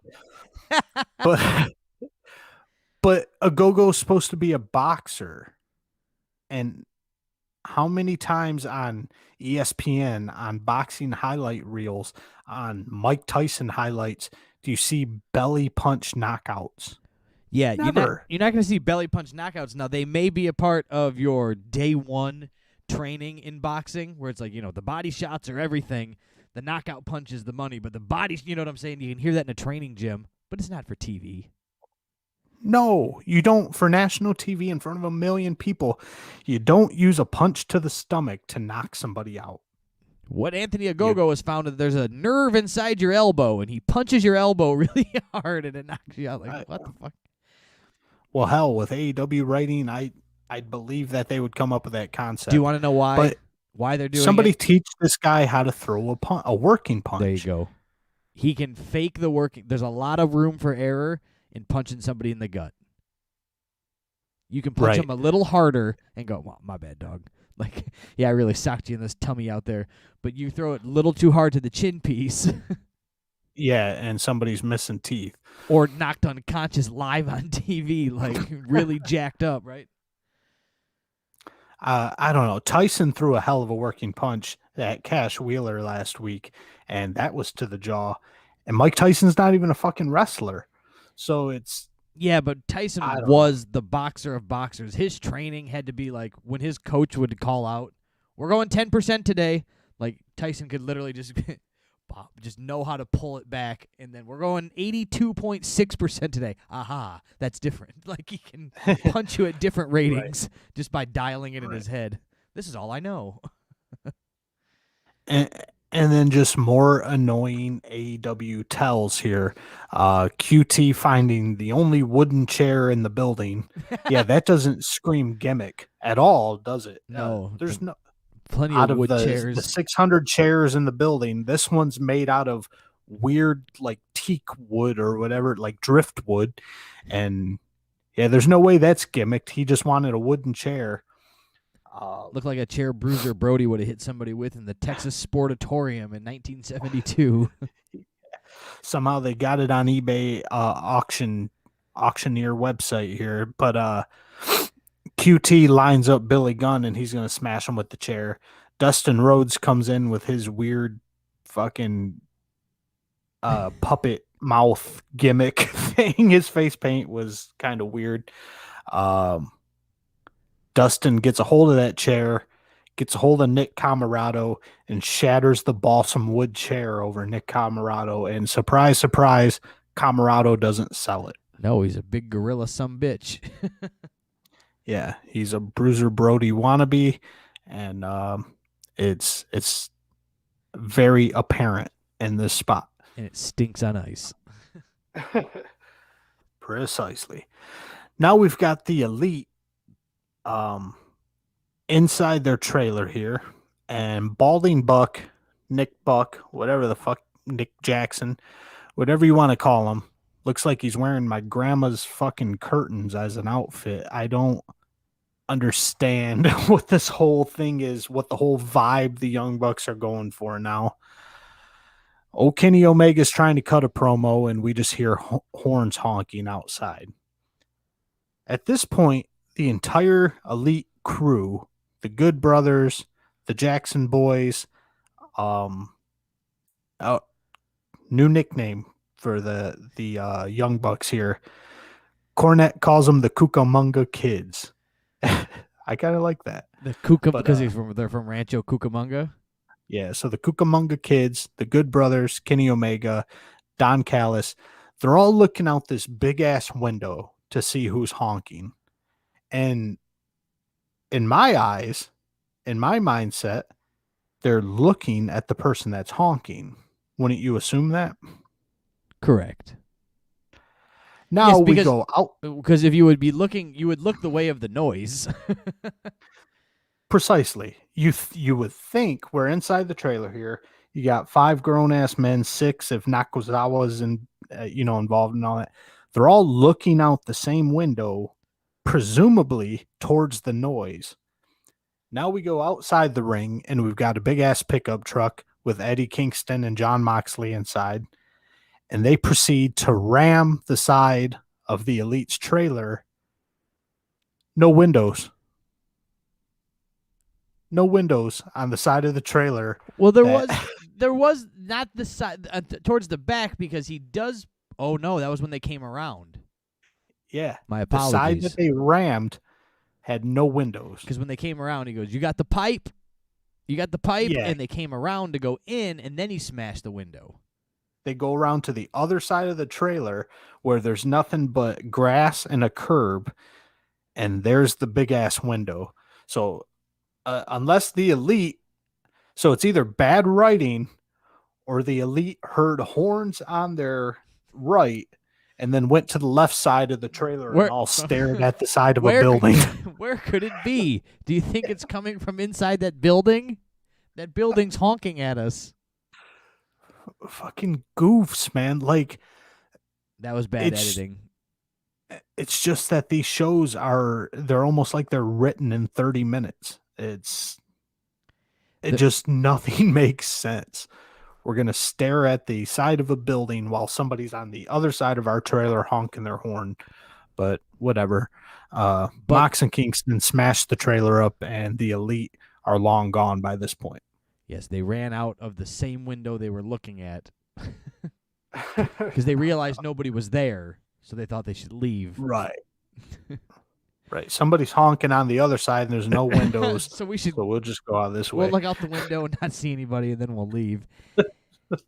And the best part of it was when they were like, "They ain't even here." Eddie Kingston, being Eddie Kingston, and Moxley, they've got a pretty funny chemistry between the two of them. And when Eddie Kingston started screaming, "Where the shoes at? Where your shoes at, B? Where your sneakers at?" And Moxley goes, "I told you to quit stealing people's sneakers." The dynamic of these two is spot on. And you know what worked for this and for them and their humor is that the little bit of humor that does come out, it's a wrap. They didn't go for blood. It was funny. Right. It was a very small moment that, and it was just hilarious. And he's like, all he was worried about was looking for the sneakers. The Young Bucks are sneakerheads. So where your sneakers at, B? Where your sneakers at? He throws a box. "I told you to quit stealing people's sneakers. We're here to kick people's ass." And, Kingston said he needed a steak. "I need a steak or something." He's like, "Let's get out of here. Let's get out of here." And then it was these guys are weak AF or something along those lines from Moxley. Yeah, Moxley says something AF, And the crowd kind of popped for that. I thought that was pretty funny. It was a good little promo, except for the point that you terribly just ruined it for me, that I looked out the wrong window. I didn't put that together. Completely looking out the wrong side of the trailer. Oh, and it was bitch AF. Bitch AF. You guys are bitch AF. Should have just said it at that point. Right. So moving on to our next match, though, after that pile of shit. Powerhouse Hobbs versus Christian Cage. And Taz is back on commentary because Team Taz is in the ring. And just overall on this match, I liked it. I found to be quite enjoyable as a professional wrestling match. Minimal bullshit. There's always a little goofy bullshit. It's wrestling. It goes back to the Carney days, for the love of Pete. So there's always a little something in there, but nonetheless, Powerhouse Hobbs actually looked good as a big guy. The only problem I have with this is Christian Cage came in and he's being presented as a top level performer who very soon will be going after the AEW championship. Powerhouse Hobbs is mid-card at best, but Powerhouse Hobbs drove Christian Cage to his absolute limit. And I think that's just AEW booking. And I think they gotta adjust that a little bit. Make Christian Cage make a little bit less work out of a Powerhouse Hobbs when you got a top level versus a mid-carder. I can normally I'm with you on that. Now this one I can let go for the only reason that there is clearly, no question, a size difference between these two. Height, right, for weight. Sure. So Christian had to be a little more in the storytelling. There was the idea that Powerhouse Hobbs was literally going to be a powerhouse, and Christian had to be a little more ring savvy and use his veteran-like skills, as the seasoned veteran, to win this match over. If he was to go fight, Hobbs' style, you're gonna lose, right? In that story. So I can let that go for that reason. That that was a big dude, but I'm still smarter than you. He had to outsmart him. He was not gonna I don't want to say outwork him, but he's not gonna physically beat him. He had to outsmart him and beat him. So that's the only reason I can buy that this time. That's the line that was in my head, is Christian's tagline. Not only is he booked as a top level guy, his tagline is outwork everybody, but it still took him like a day and a half to outwork Powerhouse Hobbs here. And the other thing you can give him is that Powerhouse Hobbs is probably half his age. Yeah, you can give him that one. So those are the things that I can let slide for this particular reason. Good match though overall. Taz on commentary again, as I said before. As we watch Christian Cage, Taz announces that next week Brian Cage will take on Adam Page, and I think that means we're one step closer to Cage and Page versus Page and Cage in a cage. I'm hoping, keeping my fingers crossed. It'll be all the rage. It will. Excuse me. Powerhouse Hobbs is controlling this match in the beginning, and Christian Cage is making Hobbs look great. That may be Christian's behind the scenes role coming into AEW, might be to just elevate these younger guys, and especially the younger guys like Hobbs that they want to eventually put in a top level spot. Christian knows how to make these guys look 10 times better than they are. Christian and no, go ahead. Sorry, go ahead. I was just going to say, imagine that working with somebody who's even that much better of a performer on the other end. So put him in with Ricky Starks in a future match, and you can go now let Christian elevate somebody who's already on 2 steps up from some of the other guys in the company. I think you're going to start to see magic. Yes. Well said there, Brian. Hobbs is good in the ring, but he's no Ricky Starks. So you put someone with Christian's ability to elevate in there with the Ricky Starks, and I'd pay money to see that match. But Christian makes a comeback on Hobbs here, and we see here that Christian's in his 40s, I think mid 40s at this point, and he is still extremely smooth. If it seems AEW's already trying to fuck up the booking with this guy, but sky's the limit for Christian Cage if he actually speaks his mind and books himself properly, or actually puts his foot down on stupid gimmicks or stupid storylines that they try and shoehorn him in. If Christian Cage blazes his own trail in AEW, I think he can bring himself and everyone around him up a notch. Oh, no questions. Quick internet search here. Christian is 47. Oh, wow. Yeah. Closer to 50. Closer to 50. Now, I think Jericho's like 51. Yeah. And that's only 4 years older than Christian here. And that's definitely night and day when it comes to physique and athleticism. Yeah. Let me see. We got William Hobbs is 30. So pretty close. About half his age, I said. Yeah. So Willie Hobbs hits Christian with a spine buster. A hell of a spine buster there. Gets a 2 count. Christian gets a little help from the ropes here because Hobbs was up on the rope. Gives Powerhouse Hobbs a power bomb and immediately 5-star frog splashes him. Only gets a 2 count on Hobbs. And again, I'm going to take the Brian Romper approach on this one. That should put most opponents out, but Powerhouse Hobbs is a big motherfucker. So he kicks out of that. Hobbs shows the age difference here, shows his youth, gets a little cocky. He's holding Christian Cage up in the air. Cage reverses it into a kill switch. Boom, 1, 2, 3. Cage gets the win. I liked how Cage slipped in the kill switch, that it wasn't an overpowering. It was an outsmarting. It was a chess game style win, and it was, let me hit this really quick and slip it in, and then hit my finishing move, and then it's over. It wasn't he didn't overpower Powerhouse Hobbs. You get what I'm saying? Like it wasn't that. It was just a quick.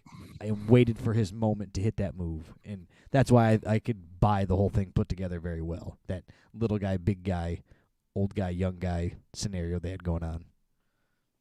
Yeah, it worked out well. Just went a little longer than I would have liked, but yeah, Christian Cage, that was another one where I'm like, holy shit, they could give this win to Hobbs to elevate him even higher, but that would just bring Christian Cage down so much when he's still brand new and shiny in this company. If anything, Hobbs losing to Christian Cage does more for Hobbs and Christian at the same time than the opposite, right? Christian Cage losing to Will Hobbs skyrockets, puts a rocket up Will Hobbs' ass to the moon, but what's it do to Christian? So in this scenario, right, everybody won a little bit by Christian winning. Yeah, the outcome of this match was pretty much exactly what it needed to be. And from there, we are on to our main event of the night for the TNT Championship. We've got Darby Allin with his buddy Sting versus Jungle Boy with Dushasaurus and no Glizzy Gobbler in sight. Thank God. Son of a bitch, if AEW didn't just do this right in my eyes, I don't know what they mean. This was the best thing I think they had going for him tonight. Darby Allin, I like him and hate him in the same words. Jungle Boy, I like him, and I think he's going to go. He has the potential to go places and be somebody more in this company, and even drop the Jungle Boy gimmick and just go on to be just a wrestler, right? And I mean, not just a wrestler, but like doesn't have to be Jungle Boy gimmick. He could just go on and just be Jack Perry and be just as great. But by putting these guys in this main event, this is what AEW needs. This is the future foundation of the company. Precisely. Darby Allin is the next level. You know, he's been around. He's seasoned. He's been around. He, beat himself up on the indies for years and lived in a car and did all that horse shit. Great. Good for him. He's proven himself. He's here to stay. But he's going to stick around longer. Jungle Boy, again, creeping on the come up. They need to let these guys shine. And the AEW, the TNT AEW Championship is a great people to have do this and main event your TV show. This is the next step. These are the people that you need to have. These are homegrown guys. It doesn't need to be Sting. We've already seen Sting. We've seen Moxley. He's there, and that's great. And what he did on last night was perfect. He drove his truck into a trailer, smashed a window, yelled at, and then they hit the bricks, and that was the end of their segment. That's all he needed. He'd save him for a pay-per-view. Put him in the Hogan spot, man. Let the future Shawn Michaels and Marty Jannetty from the Rockers, let them build up the company, right, and become something eventually. They don't need to be held down. So this was a perfect spot to put two young guys to go and be a main event and start to become the future of AEW. They've done this a couple times now, and this is, again, they're doing this part right. This part was done right. Right. As I said earlier, I loved the opening match that AEW started with, but this was the match that belonged in the main event spot. They did it right. These guys, again, they're both a little on the small side. And that's what worries me. They've both got so much potential and so much talent, but when these two are in the ring together, it just screams cruiserweight title. Yeah, but again, we can look back at, they said, that was said about Jericho, Eddie Guerrero, Chris Benoit, Rey Mysterio in WCW, right? They were the cruiserweight guys. They're your opening match guys. Now, take Mysterio out of the mix here. Oh, hell, you can keep him in. Look at Jericho, his body, his size. Same thing with Chris Benoit. These guys were not over 6 feet tall, 6 feet at the tallest, which is probably around the same height as Jungle Boy and Darby Allin here. But just look at them compared to Jungle Boy and Darby Allin. Chris Benoit looked like a beefing, hulking man that would rip your head off. We're gonna stay away from that one. Eddie Guerrero was under 200 pounds, but he looked like one tough son of a bitch. Jericho, same thing. Jericho is probably 6 feet tall and just over 200 in his prime. You look at them and you see men, you see stars. I look at Darby and I look at Jack Perry and I see kids. But did you see stars in WCW curtain jerking on a Saturday morning worldwide? And Jericho and Guerrero were there being buried by the NWO and being the joke of the company in the WCW. I wasn't watching back then, so. But that's what I'm saying. Nobody did. They got buried in the company. Even when they went and interviewed with Vince, when Bruce Pritchard brought them in, Vince even said about Eddie Guerrero, God, he's small. He's small. So, WWE was always known for, monsters, right? Breeding them on top of Titan Towers. Like, Vince grew these guys. Right, but Godzilla and Kong. So nobody saw these people for what they were until they became what they were. Then now you look back and go, well, yeah, of course. I guess I'm just talking about the visual aspect. I wouldn't want skinny young Jericho from Smoky Mountain Wrestling main eventing my national TV show. You know what I'm saying? Yeah, but it's also not the era of body guys anymore in any point of the world. So, like, bodybuilding and that body physique isn't all the rage these days. Being lean, fast, and healthy in simple forms of, body shapes is, like, the ideal things these days. Not just being jacked beyond your where your traps are up to your neck veins coming out everywhere. You know, this is obtainable size and shape that people can be like, well, I can get that shape. I can get the Darby Allin shape. Right. Imagine those guys I, jacked, though. It wouldn't work. Imagine them even jacked up in Jericho size. It just would look, they'd look silly.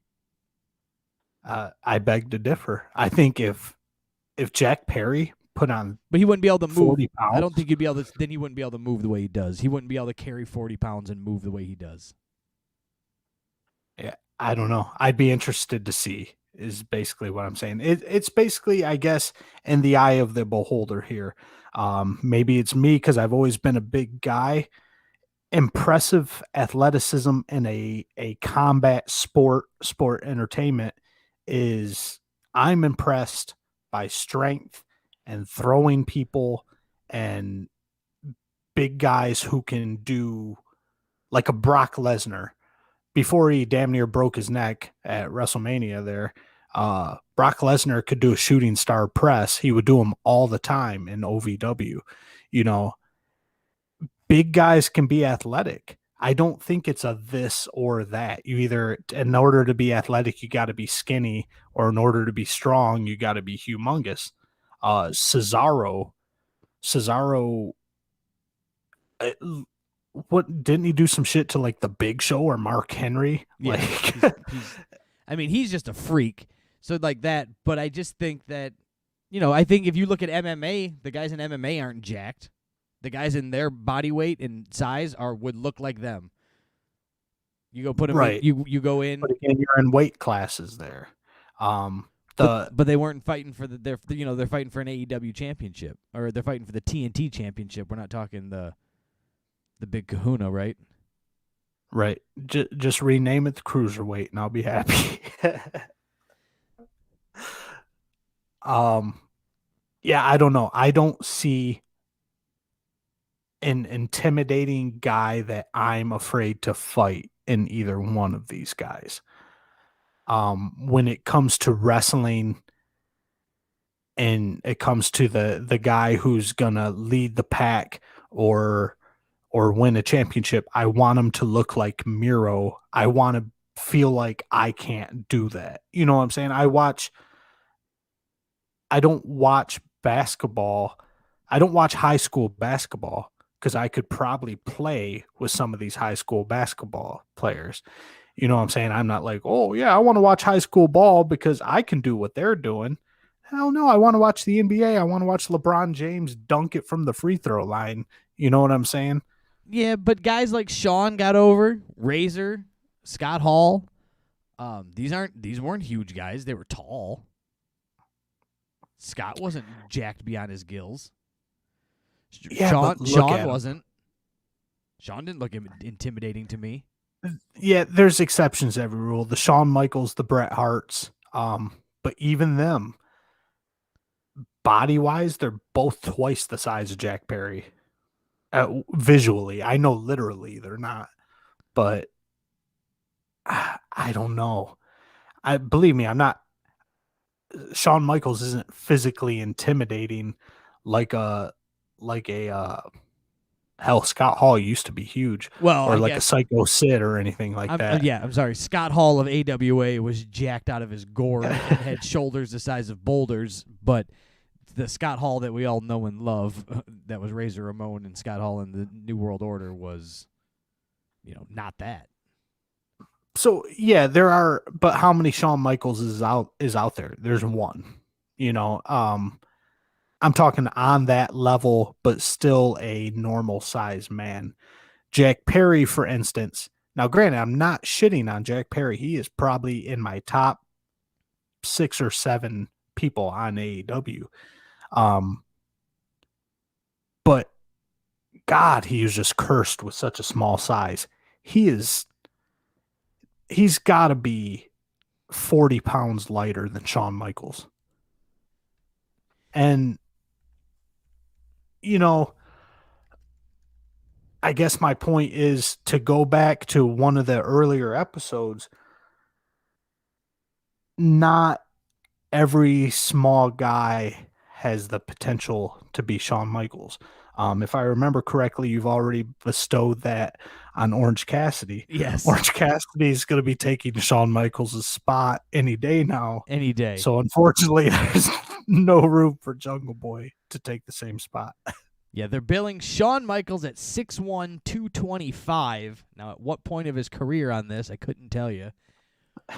And then they're billing Jungle Boy Jack Perry, and this believable 5'10" and 150.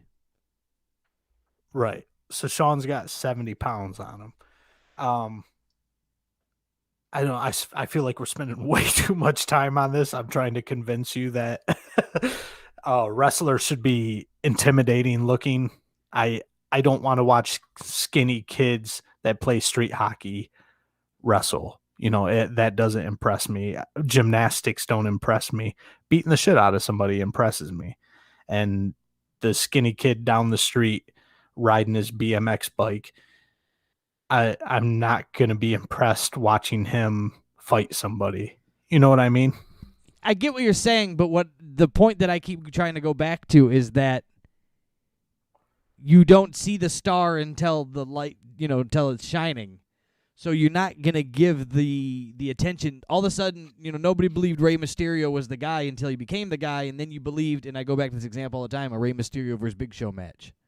And you could let go that there was a 4-foot height difference and 300, right. maybe close to 400 pounds weight difference, and you believed when Rey Mysterio won. Because Rey Mysterio was the star. So until they break through that moment, they're going to be looked at this way. And then that's their stereotype to break. I can't break it for them. I can't prove that to you because they have to break through that, to that next level and go, son of a bitch, where's this kid been the whole time? And then you'll buy it. It's just not being sold to you properly yet, is all I'm stating. They don't nobody has to be huge. It's just you'll buy because you will buy it. You like small guys. It just has to be sold to you right. That's this.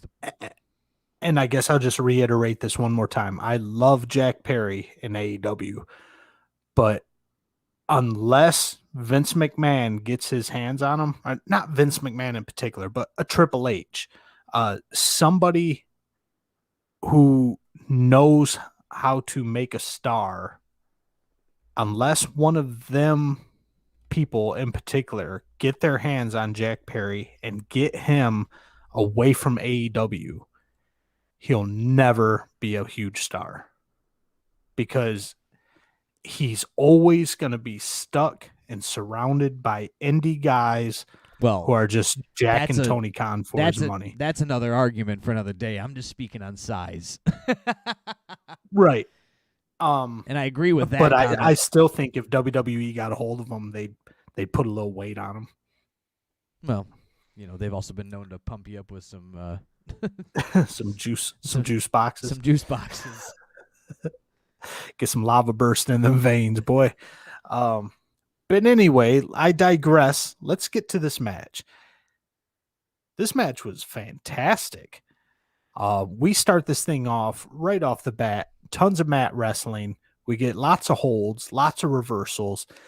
These guys are quick, on the spot, precise. Nothing looks like they're cooperating, but everything is going as smoothly as possible at the same time. They find that perfect spot and they work it fantastically in this match. Yeah, this one was well executed. These guys worked well together. I'm going to guess they probably worked with each other through the indie scenes throughout the years that we weren't privy to all of these matches. And they just kind of sat back and did their thing, and there wasn't much thinking. There was nothing forced into this match. That's what I picked up from it. It was just the one thing that I didn't care for, there was a spot, and we'll get to it probably in a moment, but there was an outside spot where they were both on the ground, and the ref's count was super slow, and it was a little drawn out and cheesy for me. But other than that, I like this match. Yeah, there was, when they started off so strong, probably the first 3/4 of this match, and they were working like a well-oiled machine, just two cogs, just that fit perfectly together. And then all of a sudden, the AEW kicked in. Jack Perry did 3 dives in a row. Not just 3 dives in the match, which would already be too much. This motherfucker dove out of the ring, hopped back in the ring, dove out of the ring, hopped back in the ring, and dove out of the ring. And it's like, all right, like, come on. Then Darby Allin can't just leave his coffin drop's fine. Do your coffin drop. But he had to do the coffin drop on the apron of the ring, which looked like shit. I mean, you're going for he's going to kill him, but it just looked bad. That part, the coffin drop on the side, was properly rated for me. If we'll go back and use it, Joe, it just existed.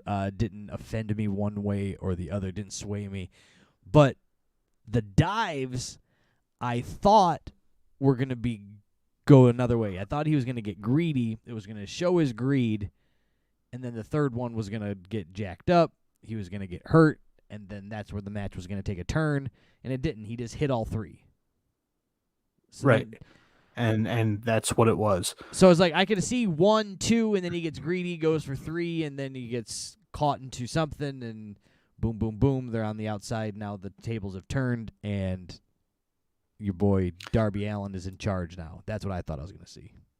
Well, you try and think of it as a fight. This is supposed to be a fight between 2 competitors. When you're doing 3 dives in a row, you're not trying to accomplish anything. You're putting on a show. Because the first dive, you fling all 165 pounds or 150 pounds of you onto your opponent, and it doesn't do anything. And then you do it again, and it doesn't do anything. And then you do it again. You're not trying to win this match. You're just putting on a show. You know what I'm saying? There's a fine line where you can put on a show, but you have to be in the mindset as I'm trying to beat this guy. And 3 dives in a row is just like, I'm not trying to beat this guy. I'm just goofing around, having fun. 100%, and that's exactly what I took from it. There's the same thing. I was thinking, what are we doing here? What's this accomplishing? And why would Darby Allin stand there and take these? He had 15 seconds to walk away each time. Just like, fuck this. Right. Just turn around. So and walk obviously, away. a Jungle Boy landing on you doesn't hurt you too bad, because you're just going to stand there for another 2 minutes and wait for him to jump on you again. You know, and speaking of things that don't make sense, why were Sting and Luchasaurus fighting? That was right after a commercial break or a picture-in-picture. So what happened and here? I just came back to them fighting to the back. What happened here was that so after the coffin drop on the apron ring there, that it was this is the spot that I was speaking of. This is the slowest 10 count or attempted a 10 count. God bless AEW. They actually counted.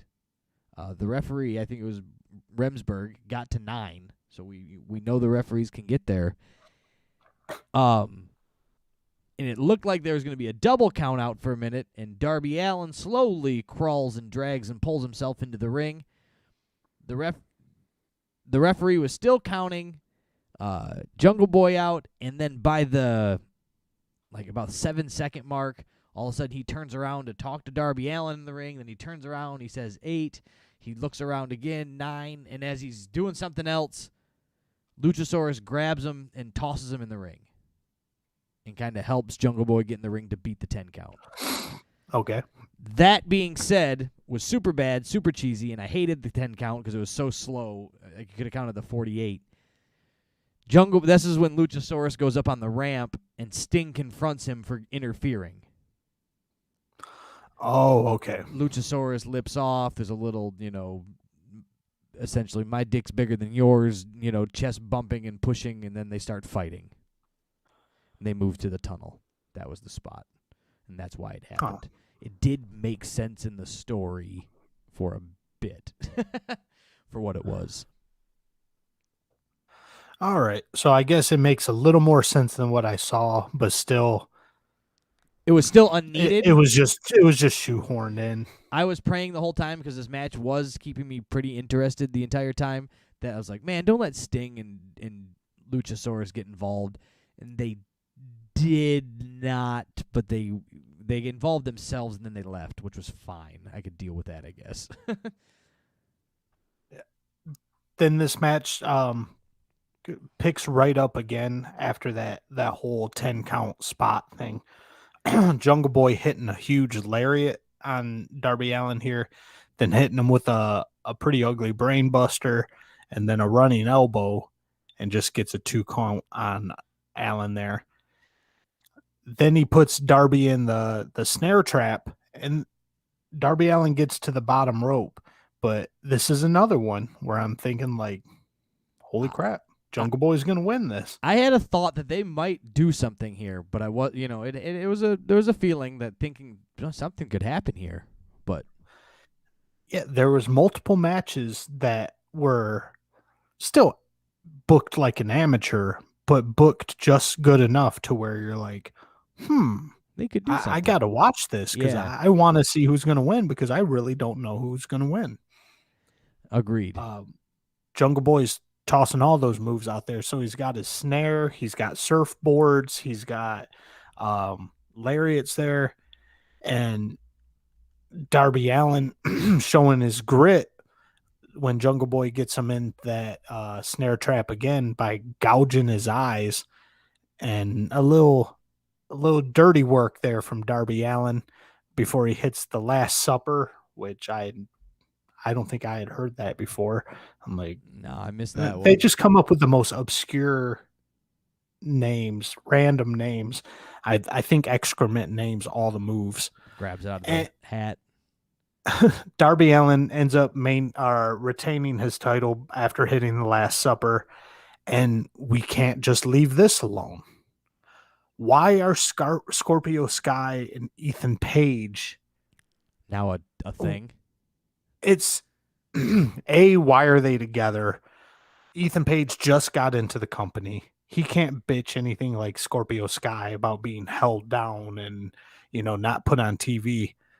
But I guess the point of my statement is, logically, there's no reason for these guys to come out. They came out just so they can be on TV. It seems like on the list of bullet points of things to book this week, number one is get as many guys on TV as possible. Yeah. Normally, again, I agree with you. This time on this particular one, at least Scorpio Sky had a reason to attack Darby Allin. Like, he's been wanting that TNT championship, right? He won the little Money in the Bank briefcase match, whatever they called it, in AEW, and he lost within 3 nights of having it. So at least he's angry, and he wants that title. Why is he partnering and he's with being held back? Sure, why is he partnering with the other guy? That I couldn't tell you. They could have just left it as a promo to cut that he's going to, come out. He could have just came out and walked out and been like, Darby Allin, I'm still after you. They got interfered in the match, blah, blah, blah. Then why Lance Archer comes down and gets involved, and him and Sting are like friends, but they never explain what's happening there. They just keep showing that him and Sting he has respect for Sting, and he just leaves it at that, but they don't trust each other. It's just weird. They've never explained it. It's been like 2 or 3 weeks now. So that's a weird moment. It was a weird way to end the show. It was going very well. I guess that's pretty much my point. We could have ended the show on a high note.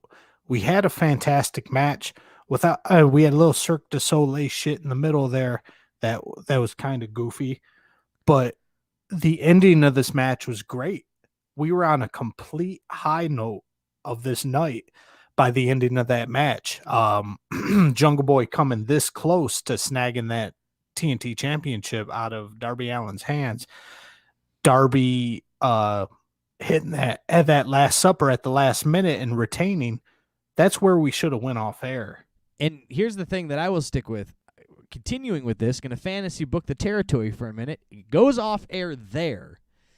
The rest of that still happens for the live TV audience, or the studio audience, if you will, the people in the crowd. Still happens. Sure. You bring out some more guys. There's some because anything that happened there for TV and story wise didn't change anything for next week.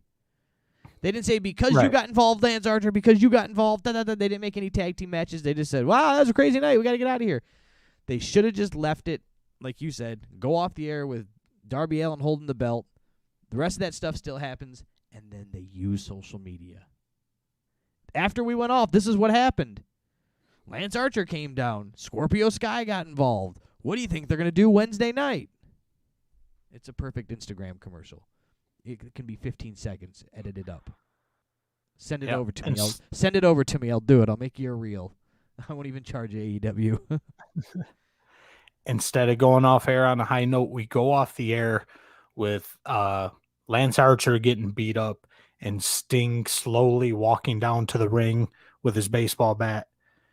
Now, nobody's scared of the 6'6" murder hawk Lance Archer. They just immediately jump him and start whooping his ass. But 68-year-old Sting waddles down to the ring and the heels just scatter like roaches. Because of the bat, I guess. That's the only sense we're going to make of this, I guess. That's the note we're going. A senior citizen, a legal senior citizen with an active AARP card walking down to the ring and scaring everybody away like a neighbor scaring kids off his lawn is the point we go off TV. It's stupid. It ended bad. I didn't care for it. And then just think about how many if a guy was trying to beat us up, Eric, with a baseball bat. I mean, I'm not wanting to get hit with a bat, but if I had to fight and there was me and you and another old guy with a bat, like a dad down the street, I'd be like, well, all right, we could probably get the bat from him. There's 2 of us, 1 of him, 3 of us, 1 of, you know what I'm saying? Why are you scared of a guy with a bat? Granted, Sting's not your typical 65-year-old man. No, but I'm just stating, there's still, multiple. We're talking multiple people in one guy. We're talking combat athletes in the kayfabe world. We're talking guys who fight for a living, who are young and vibrant and tough, scared shitless of a 65-year-old man with a baseball bat. You and I we've been in a wrestling ring twice in our entire lives, and I haven't been in many fist fights, and I think that's the same for you. Sting or no Sting, you and I aren't running from that guy with a baseball bat. No, if I have to fight him, I am. If that's what I'm, so you just figure out how to get it. So they just got to work that better. It can't be that scary. Don't put it over so much. Precisely. I don't know what else to say. Just don't put it over so much. But overall, I thought this was a decent episode of AEW, even the little things that I picked apart. I mean, that's what we got to do here. That's what part of this talking about internet on the wrestling. Talking about internet on the wrestling, wrestling on the internet. So, overall, for AEW standards, pretty solid episode. And we see they're making improvements in their booking. Small improvements, but sure improvements. And what we gotta pray for, Brian, is that they don't get that WWE comfort zone. Remember when Vince bought WCW? Yeah, things kind of... And there's no more competition, so they're just kind of whatever, we'll put TV on. I think AEW is very susceptible to that danger. I think so. We're going to get 1 million viewers no matter what. Who cares how we book? I agree, but look what they did on this episode. We can just dial back a little bit. They were on the show, so don't quote me, don't misinterpret what I'm saying, but Kenny Omega was not on the show. The Young Bucks were not on the show, and Jon Moxley was not on the show. They were there. They made an appearance for a moment, small moment. We're talking blip on the radar. But the show itself and the wrestling performance was based upon a lot of AEW original young talent. Yeah, for sure. So maybe it's a good thing that there's no Wednesday Night War, whatever you want to call it, because they didn't have to overuse these guys, and maybe they can, space out their champions now. And not always have a Kenny Omega match. Save him for pay-per-views. Tease out a pay-per-view. He's got to fight occasionally. Even Hogan had to fight occasionally, right? But tease it out and pay for these guys to see him fight. You know, John Moxley. Like, these things were not this show was built around, you know, AEW. I mean, the biggest guy you had on there was Christian. Yeah, that's a good point there. It was a rather good show, and the meat and potatoes, if you will, of the show was AEW guys, not ex WWE guys, not old men. Yeah.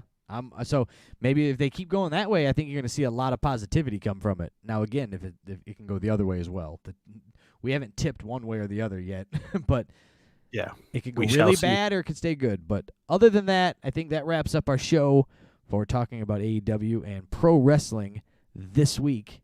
But next week we'll be right back at it, coming at you with talking about Blood and Guts, because that's kind of their big pay-per-view show that AEW loves to do. So their ratings will probably be big for this one, as they are going to do a War Game style match, is what I understand Blood and Guts is going to be. It's that dual ring nonsense, and something from War Games, obviously, as Dusty was the creator of War Games and Cody is in charge of AEW. So we got that going for you. Right. Yeah, that's a wrap on that. Big show next week. Definitely expect them to be right around the 1.1, 1.2 million. Who knows?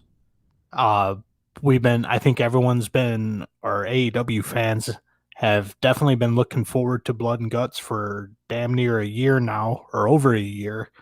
So who knows? They might crack 1.5. That would be an impressive feat. Yeah, we will see what they do. But make sure you guys stay connected with us on all social media platforms, Facebook, Instagram, TikTok, and right here on YouTube live every Thursday night. And you can also make sure to share these videos and get onto Spotify and iTunes, rate and review and subscribe. And let's hang out and talk pro wrestling. And other than that, Eric, what do you have for us? All I have is a thank you. Thanks for watching. Tune in next week. And hooty hoo, we out the gates.